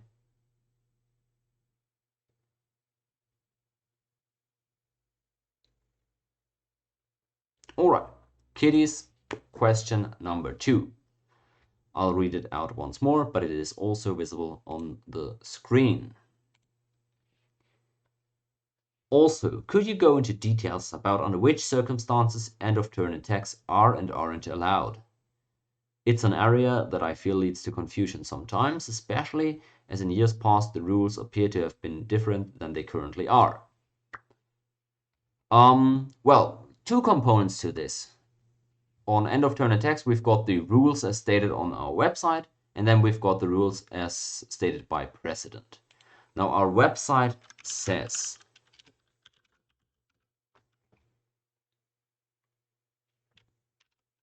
the rule on the website says a list of some banned tactics is available here. Notably, this includes a prohibition of end-of-turn stack attacks against cities and against abusing the empty city bug. So, the rule number 12 states banned tactics include a prohibition of end-of-turn stack attacks against cities. And that is the rule, simply put. That is how we are judging it. If you attack a city at the end of turn with a stack attack, meaning a move units in stack command attack, that is an illegal play. Now, what is more up in the air is what classifies a stack attack and what classifies end of turn. So to clarify that, I just say, nice red carpet, by the way. Oh boy, I just say this. If you go on a website and look at the extended list of abuses and bugs that are prohibited, there is a section further specifying which stack attacks are prohibited. So go on the website, check out the rule page, go to rule number 12, and follow the link that leads you to the page of forbidden exploits. And there it says clearly, stack attacks against cities must be resolved before the turn ends. So that is the rule. If you attack with a stack and the attack finishes before the turn ends, then that is legal. There are exceptions to it though. If the stack is super large, so it is very difficult to get the whole attack through, no matter how early you start the attack, then you are allowed to attack with a stack into a city as long as you start the attack before a third of the turn timer has elapsed. That's the ruling on it, and that is super difficult to enforce, by the way, because people would have to take screenshots of this. So if you're actually ever trying to claim that the end of turn stack attack on your city was not legal because the person didn't attack before 1/3 of the turn timer had elapsed, get ready to take a screenshot and send it to the mods, because that is difficult to prove otherwise. And then there's the second exception. You are allowed to end of turn stack attack into a city when recapturing cities that have just been taken, as long as the stack attack starts immediately after the initial attacking player captures the city. So if you lose a city and you want to take it back in the same turn, but you have to use a stack in order to do that, then you are allowed to do that as long as you initiate that stack attack as soon as you lose the city. Yeah, so that's basically the ruling on end of turn stack attacks. Anything that I have not specifically mentioned here is legal.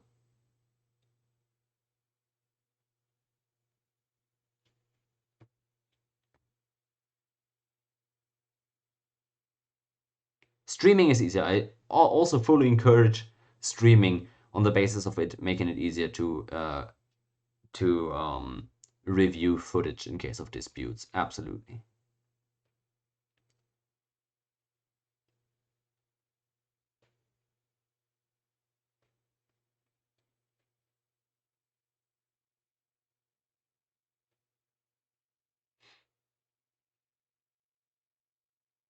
All right. I think that covers Kittey's last point here. So end of turn stack attacks against cities are forbidden. What exactly qualifies as end of turn can be read in the rules section under the prohibited exploits link. Rule number 12, prohibited exploits.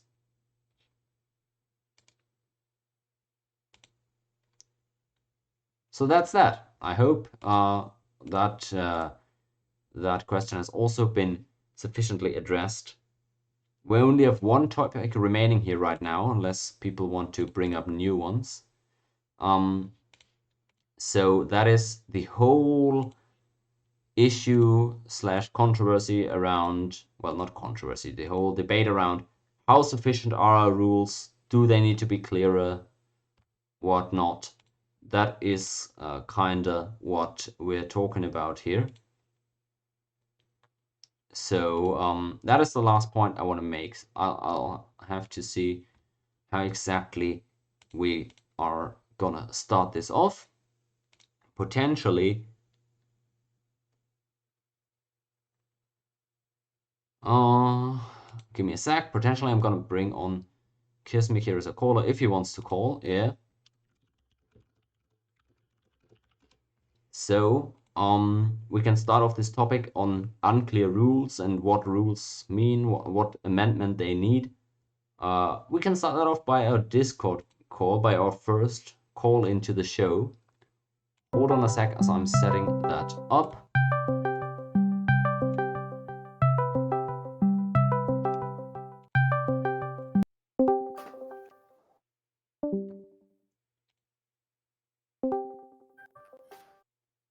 Hello, hello. Hey, how's it going? So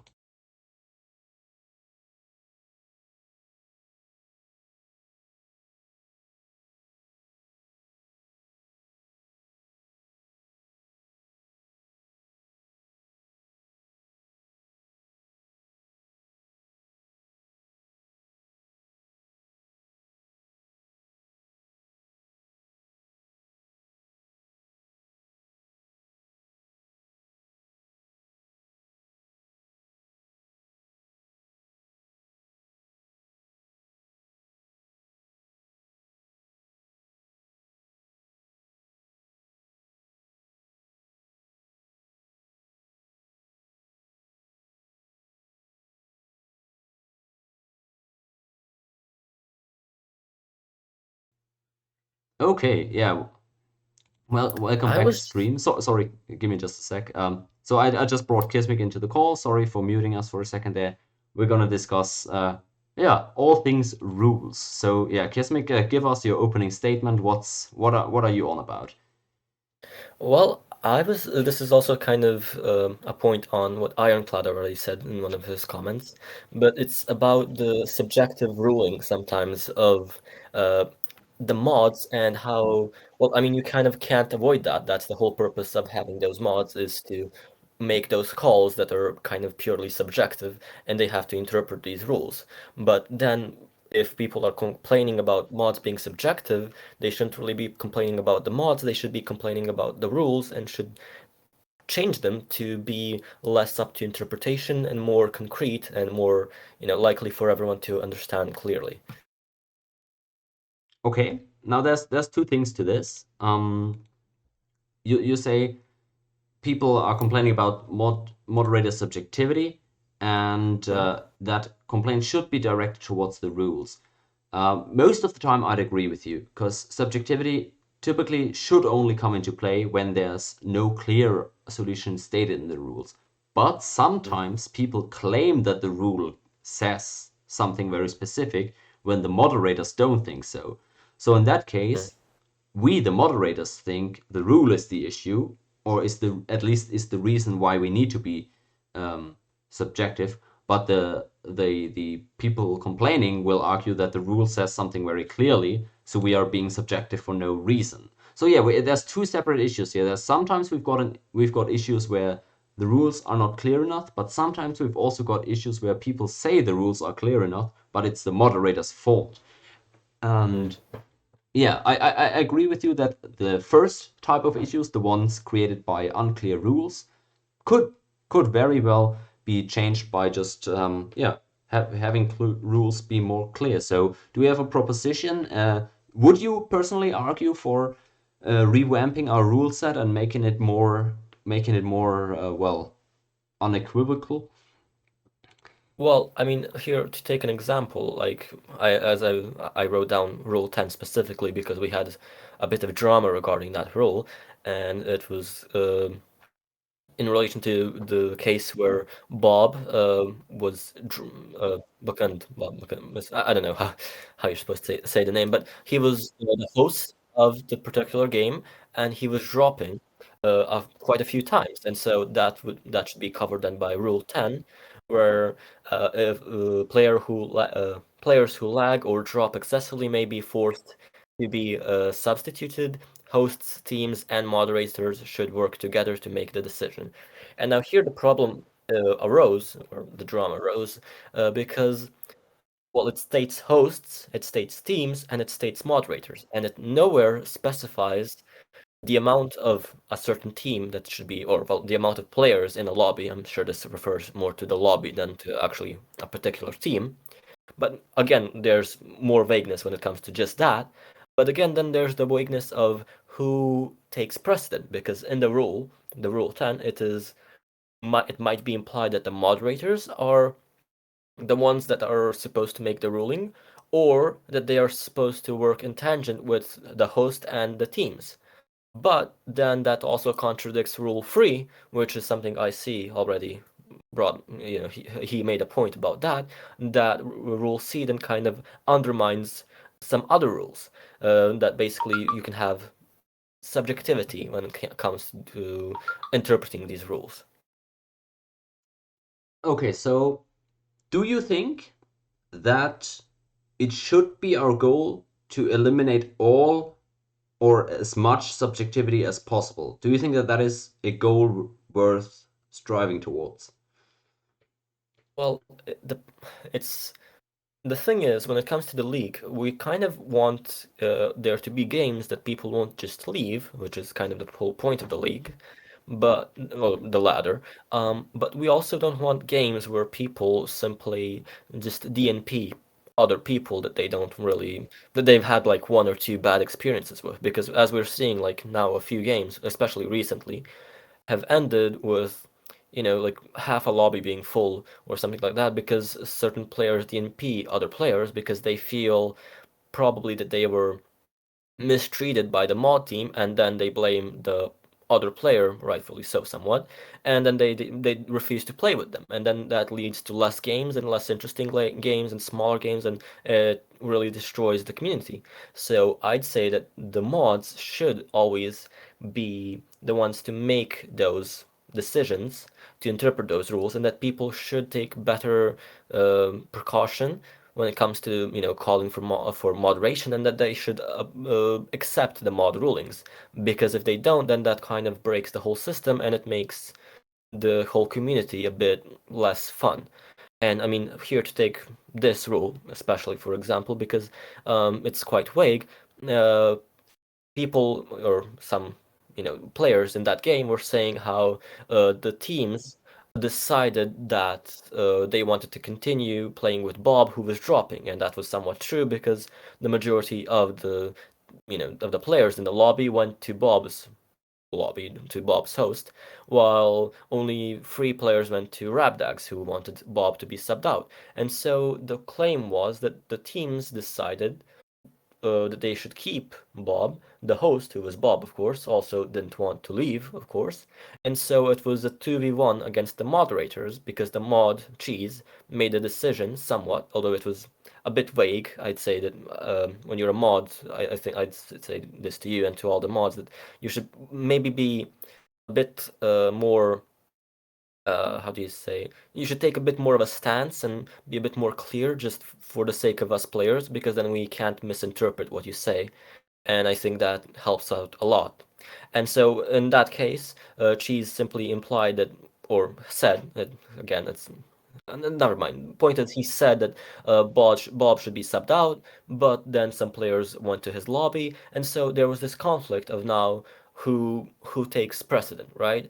And of course, the mods in the end ruled that it was Cheese who decided that Bob should be subbed out, and so the game went to Rabdag and blah blah blah. And of course, there was a lot of bad emotions there, and people didn't really want to accept the ruling. And of course, you saw the drama that escalated from that. Yeah, so Cheese says in chat that he says I guess somehow it doesn't like the way you put it when you said he made a vague ruling or whatever. The thing, I think you're absolutely right, right? What he said was a bit vague there, but I think that's mainly due to Cheese saying that that wasn't like he probably wasn't aware that he was making an actual ruling there. That was just some moderator input into the situation by him, is probably what he felt like there. So I see what you're saying, right? Because if all that you guys have to go off is Cheese saying, yeah, I guess kinda, that looks like excessive dropping, I guess, then yeah, I mean, that is a vague statement. But I don't think Cheese was aware that he was making a ruling at that time. But he's absolutely right that soon after he did say that players should join Rabdag's lobby and was clear in that. But again, that's just to maybe give Cheese here his platform to maybe put his side of the story in as well. But I'm more interested in the broader point, of course, because you're absolutely right. I think that the core issue here was that the rule doesn't really say, it doesn't state a specific protocol that needs to be followed. It says people should work together. And Mm-hmm. then there's the issue that the word should is very vague in itself. And then it's multiple parties being named without clearly stating what party has what duty and how much each party's supposed to be weighed. So yeah, I agree. The issue in that situation was the rules being a little bit unclear, and also the situation being very rare. We don't really have a lot of well, people don't really know off the top of their head what they're supposed to do. This rule gets very rarely invoked, based on my Mm-hmm. experience. Yeah, So also I'd like to just make sure to tell Cheese to apologize, basically. But I don't mean anything against him. I don't mean anything against the mods. I was just simply trying to tell him that this isn't just him. I've seen this with every mod. It's a lot of times that people ask for, input from the mods. They don't ask for moderation, and they suddenly then switch to moderation, or they suddenly, they ask for input, but then when they're asked later on, they say, "Oh, that was moderation," blah blah blah. So it's this isn't saying anything against Cheese. I wouldn't like to, upset him in any No, way. it's fine. I was just telling this to all the moderators that maybe just be a bit more assertive, because we can't always know how to interpret your words. And also, I'd say that maybe when it comes to mod rulings, this is also one point that I really we should talk about maybe later or something like that. But I'd just say the text channels, they're often misused, and I'd say there's even like maybe two text channels kind of missing that are kind of important. And so, if a mod is making a ruling, I think it should be in the mod ruling section, right? So we can't misinterpret anything. And also, when he's just giving his input, he can just do that in the home channel. And of course, I'd also like to say that a channel that I've kind of seen that is rightfully missing is, I mean, there's the mod ruling channel, but shouldn't there also be a pending mod ruling channel for, things that are supposed to be, uh, how do you say it, addressed, that haven't yet been addressed, just so we know more like what's on the minds of the mods, what's actually going on. Oh, you mean a channel where people appeal to the mods, or a channel where people post their cases for the mods to look at, or do you mean a channel where the Yes. mods post their ongoing thought process on a case? I'd say it's more a channel that shouldn't be used for much chat, but should be more like a reports channel where they just simply state what they're accusing one player of doing. So either a quit or, Okay. a scrap or anything like that. That Oh, we should have a separate channel for that and a separate channel for reports, because reports is often misused and a lot of people chat in the no chat areas. And I think that, like, I'd have to commend Suede here for how he runs his Discord channel, because when people misuse the chat channels, or whatever they're called in Discord, he deletes the messages and he tells people to redirect their messages to the correct channel. And that just isn't enforced enough, I'd say. yeah, that's basically what I said earlier in the section about the Steam chat. I do agree. We should structure it more clearly and then enforce that structure. I think it's a decent idea to have a game report channel and then a talk to the moderators, or well, mods take a look at this reports channel. Mm-hmm. I think it's an interesting thought to split those two up. I would be very open to suggestions such as that one.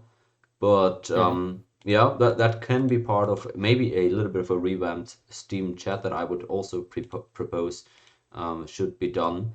Um, so yeah, but to cap off my thoughts on the actual part of the rules being unclear or anything.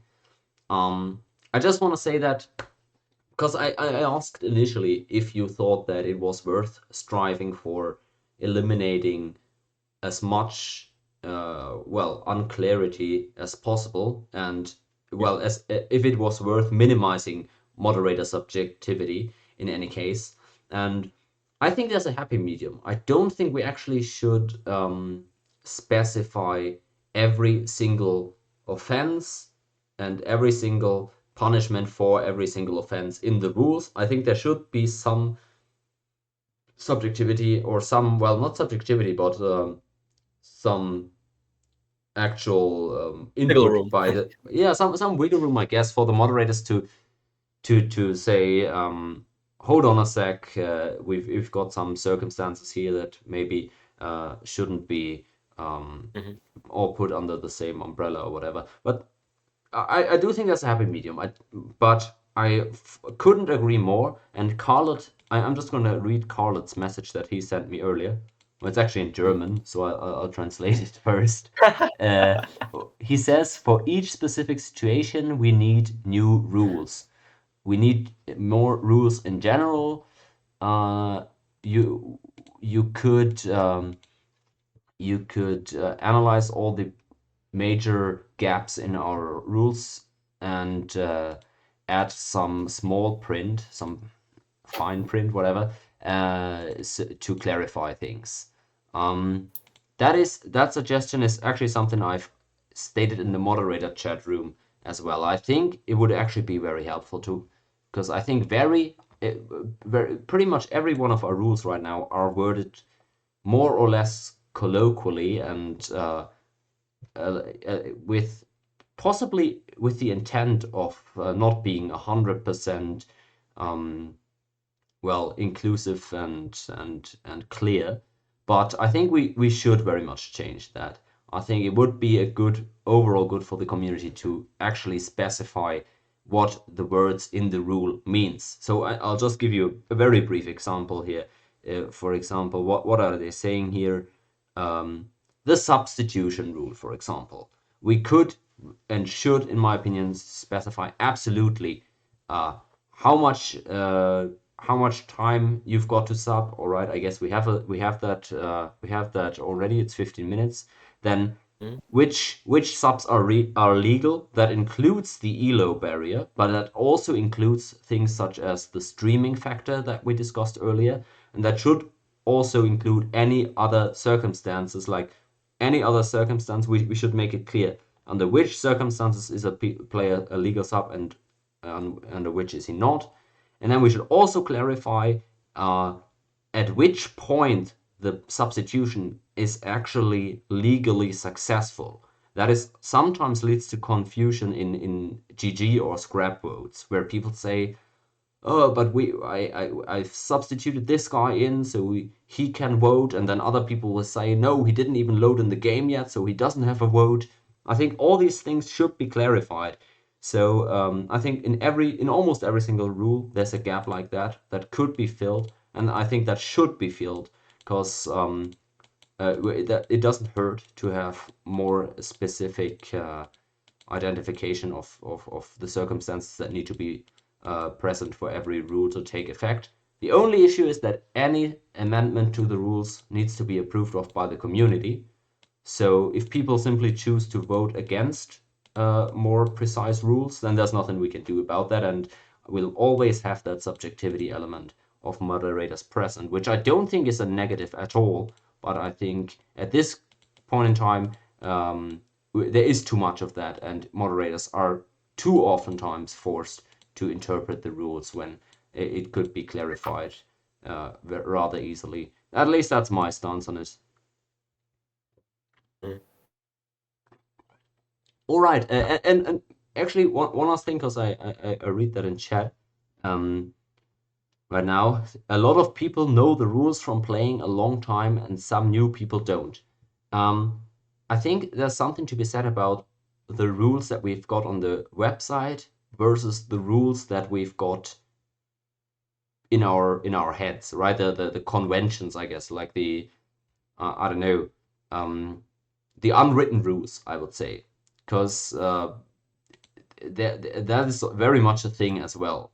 There's just some things that aren't actually stated on the website, but you're just supposed to know, supposed to do or not do. And I think it would also not hurt just putting those things onto paper and on the website, just so we're absolutely clear what we're talking about. Because for example, in many things, and that is mainly regarding specific game interactions, right? Specific in-game bugs or exploits. I don't even know which one of those are legal or illegal, and which ones are getting triggered. And I don't even know most of that because I have not been playing for that long. I don't have that many games. So I think it wouldn't hurt actually making a full rule set that includes all of the known interactions and which ones are legal and which ones aren't. That's a bunch of work to do, so I know that that's not an easy ask. But I think we would do ourselves a favor not relying on just the collective memory of the community regarding what to do with which bug, but actually putting that onto paper as well. Yeah, any more thoughts on that topic?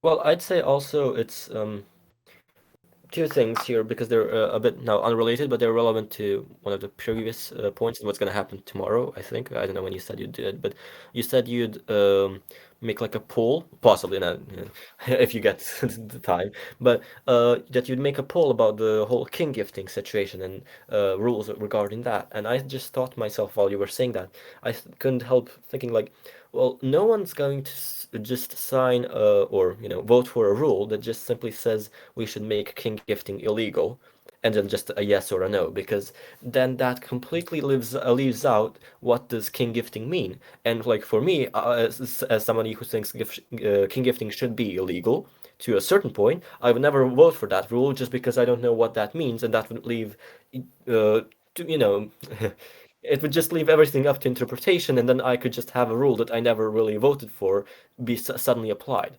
And I was just thinking, like, if you are going to make that type of rule, that it should be right away, like, what's the rule? Just the straight up what's going to be on the website, just the actual rule, so we can see what it's about. But also, I think when it comes to these rules, while we need to listen to the community and what the community wants, I'd say still we need more experienced players to actually make the rules and to actually write them. So, like, I mean, of course, like, a lot of people are gonna scream bias at that, but I mean, we kind of have to do that. We need like somebody like Suede and Halu and IC and such people to make those rules, how to actually account for everything that can happen because they are veteran players and they know what exactly can happen. And like, I mean, with that rule, I mean, always I thought to myself, well, king gifting, that just means when you take your king outside of your city and you just walk it into an MA that's in front of the city, just like Mr. Tankman,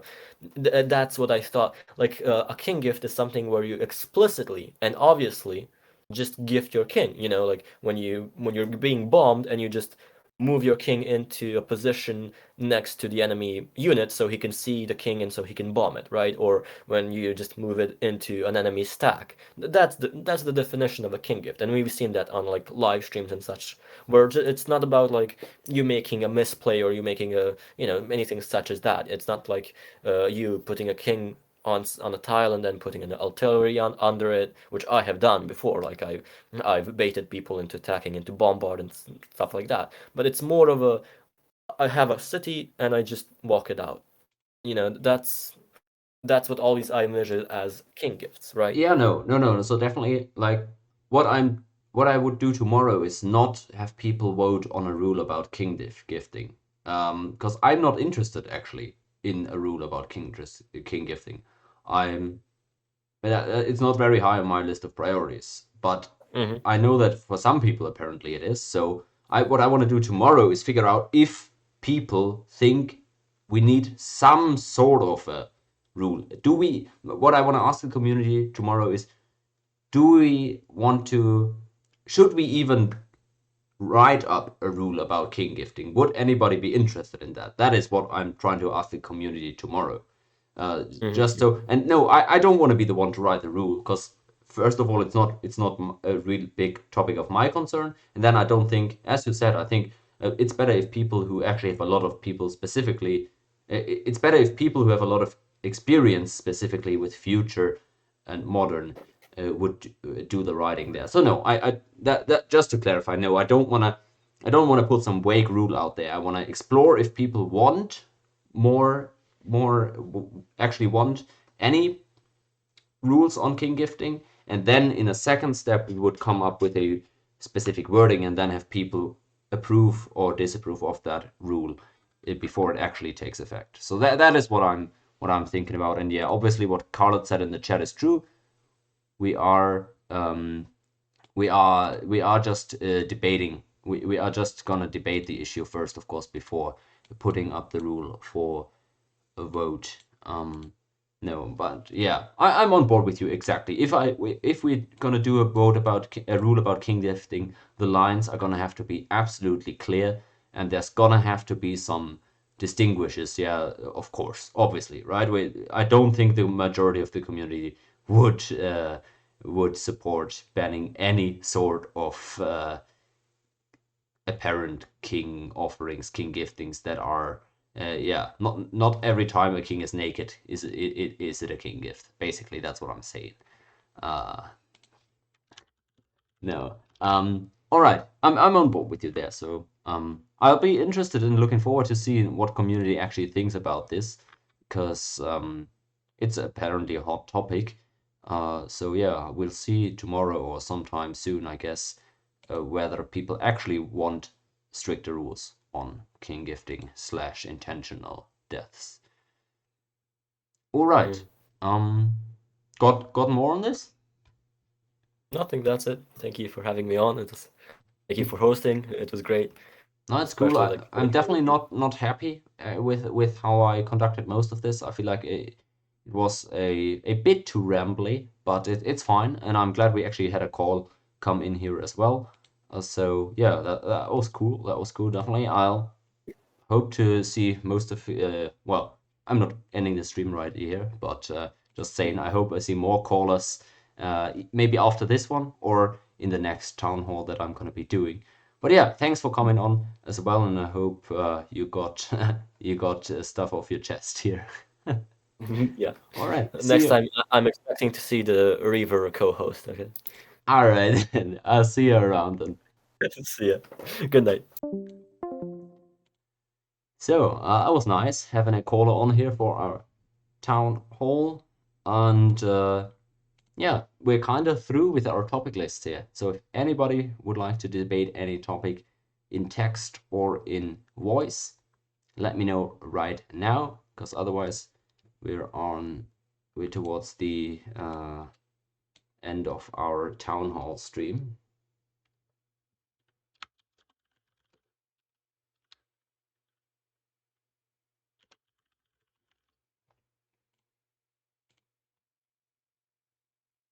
Anybody that's looking to get into a Discord conversation about any of the topics today or any other topic? Anybody that's looking to debate anything over text with me? Or anybody that simply wants to put an opinion out there for me to react to, ask me a question about anything in my brief 1 month moderator experience?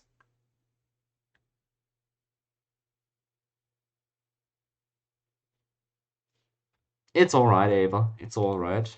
I know you're a bit self-conscious about your accent, probably. So I fully appreciate uh, you still hanging out here in chat. Anybody that wants to rip me for my Chelsea apparel?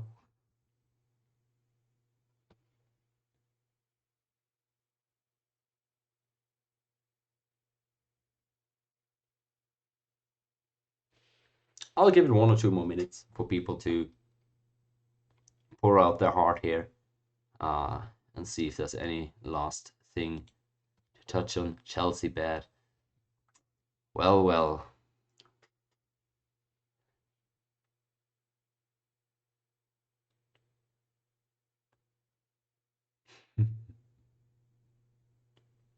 No, Chelsea is goated, as the kids say. 2012 finals. I was watching that. It was like almost midnight in Germany when that game concluded. It was brilliant.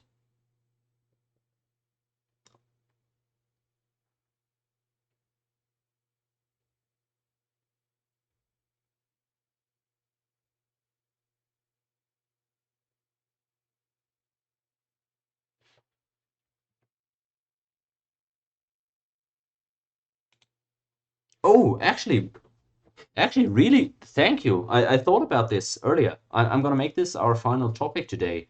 Thank you, Ironclad, for bringing this one up. Uh,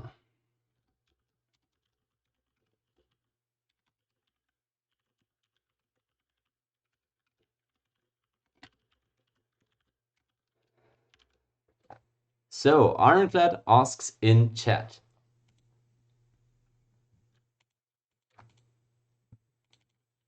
do I agree with Kittey that the community is a patriarchy? That is a something that I wanted to touch on earlier because I saw some talk about it.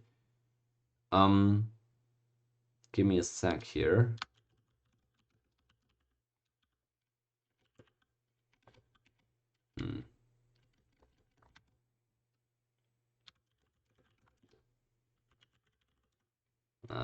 What can I put here?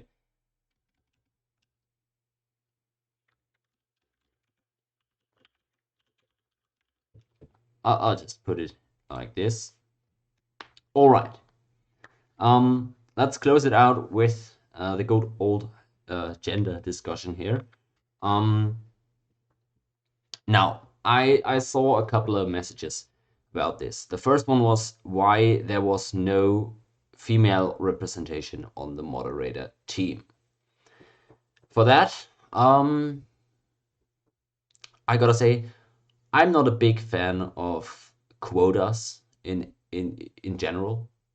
I'm not a fan of mandating a certain amount of a minority to be represented on any governing body or anything. I would appreciate if that change came organically from the bottom, if people started organically voting more women into parliament, for example, and same thing with the moderator system here. So no, I don't think it's a big issue that we don't have a woman on the moderator team, mainly because I don't think the moderator team deals with questions that affect men and women differently. Now, it is true that one could argue that in the nature of women, they sometimes have it more difficult in taking a stand for themselves. I'm not trying to like patronize them or anything. I'm just saying, from my experience, sometimes women need a help in standing up for themselves and feel more comfortable if they know that they are safe to speak up. So maybe a female moderator would be a person for a woman in the community to turn to. That is something to consider. I don't think that that person would need to be a moderator, though.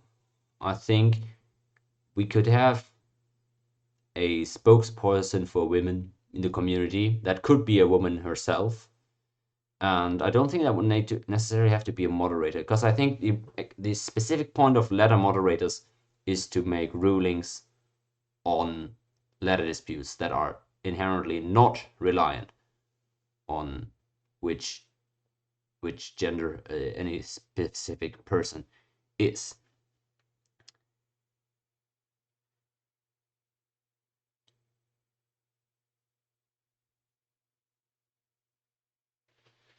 All right, that is the moderator part. Now,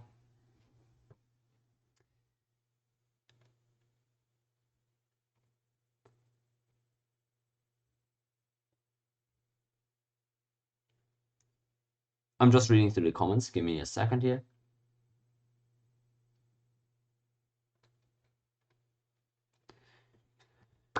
Now, the other part is people memeing earlier about, I don't even know what exactly they were memeing about. But I remember that people were saying that, I don't know what the issue was, but the point was that we have too little women here. It's male dominated, and everything, and yeah, too small female player base, unfriendly environment for female. I don't know, something like that is what I saw in chat earlier. Sadly, I lost I can't see the chat anymore regarding that. So I would just say,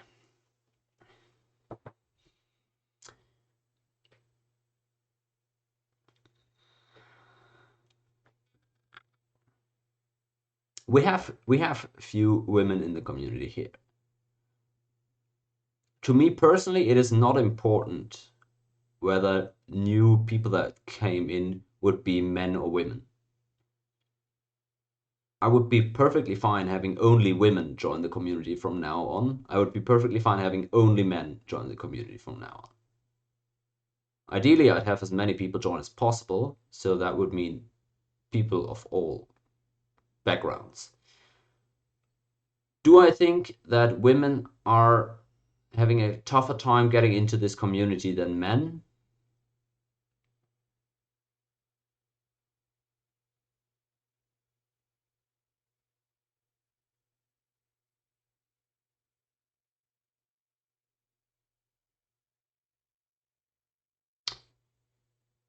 potentially. The one thing I can point to is that earlier when Kittey was bringing up that issue, he was getting memed on by pretty much everybody in chat here. I know that at least Rapdag and Boogie made some belittling slash memeing slash marginalizing comments there. And I think that even more than that, I see in the Steam group almost every time Kittey plays a game, people making remarks regarding her being a woman, sometimes of sexual nature, sometimes of just degrading nature. So yeah, actually, I think in that regard, maybe it actually is difficult for women to get in. More difficult for women to get into the community than for men. So yeah, actually, I do think, I didn't think so when I read the question, but now that I think about it, yeah, I actually do think that this isn't the greatest environment for women to get into. I don't think there's something we can do about that. I think we're dealing with the majority of people that create this environment are people that are probably set in their ways. Oh yeah, I'm not trying to accuse you of misogyny, Replik. I'm just saying that whatever you said sounded like you were not taking her concern seriously, and I know what the point of you saying. I know what the point was, but it just sounded dismissive. That's what I'm saying, basically. So yeah, the overall approach to women in this community, whenever one appears here, is men treating them weird. That I share that experience. So I would say, yeah, I don't think we can change that at all. Like at all. I think people here are incredibly set in their ways, and we have almost no tools to police them. I don't see this getting better, because in game they can just chat what they want, and the women have no way of muting the men or the perpetrators, and they have no way, and the moderators have no way of policing that either. So I can't propose any solution to how to make this a better place for women. I don't think it's ever gonna be. I think women who really want to play multiplayer CIV3 are gonna be able to do that here, but it's gonna come at a cost. Always. Feel free, especially in the YouTube comments, to comment on this topic of debate. Make your own suggestions as to what we could do to make this better for women, if that's actually realistic. But yeah.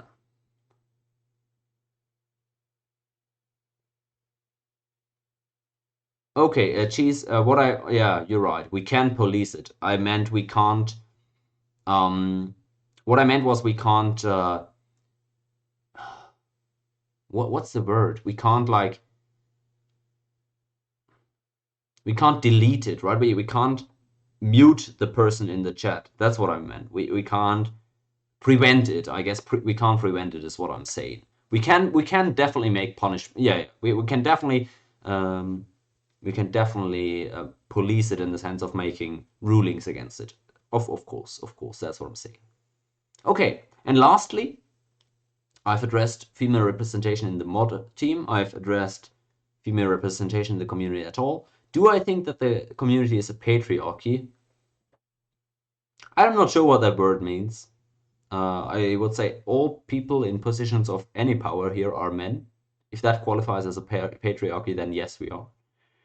If patriarchy means a structure in which men are treated favorably to women in general, although not all of them, but in general, then yeah, we are. I would agree.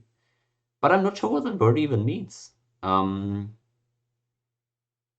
would say that legally, women are treated exactly as good as men here, have exactly the same protections, but effectively they don't, of course. Well, effectively they don't have the same circumstances, but legally they have. So if patriarchy means the system itself favors men over women, then no, that I wouldn't agree with that.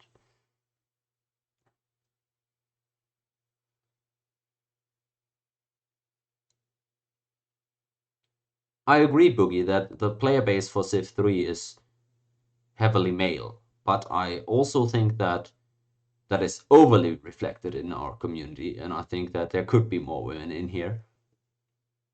Yeah. I would say the system is entirely neutral to women or men. The system, not the people. The system, I would say, is entirely neutral. I'm curious, Lib, why do you think that the system prefers women?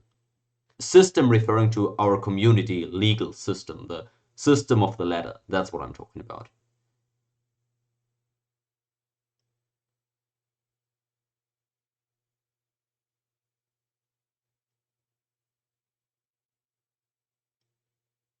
I'm talking about just the community, by the way. I'm not talking about. I'm not trying to talk politics here or anything. I'm not talking about anything outside the game server right now.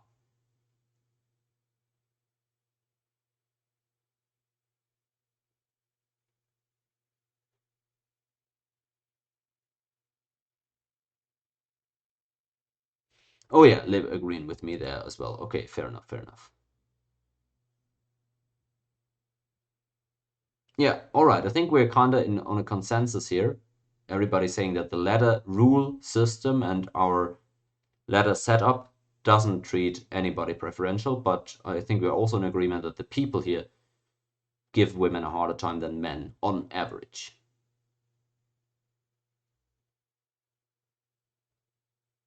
Carlot's saying that he's never seen any disrespectful actions. I have. I've seen grossly disrespectful messages and messages, yes. Based on the fact that the other party was a woman. Yes, I've seen that.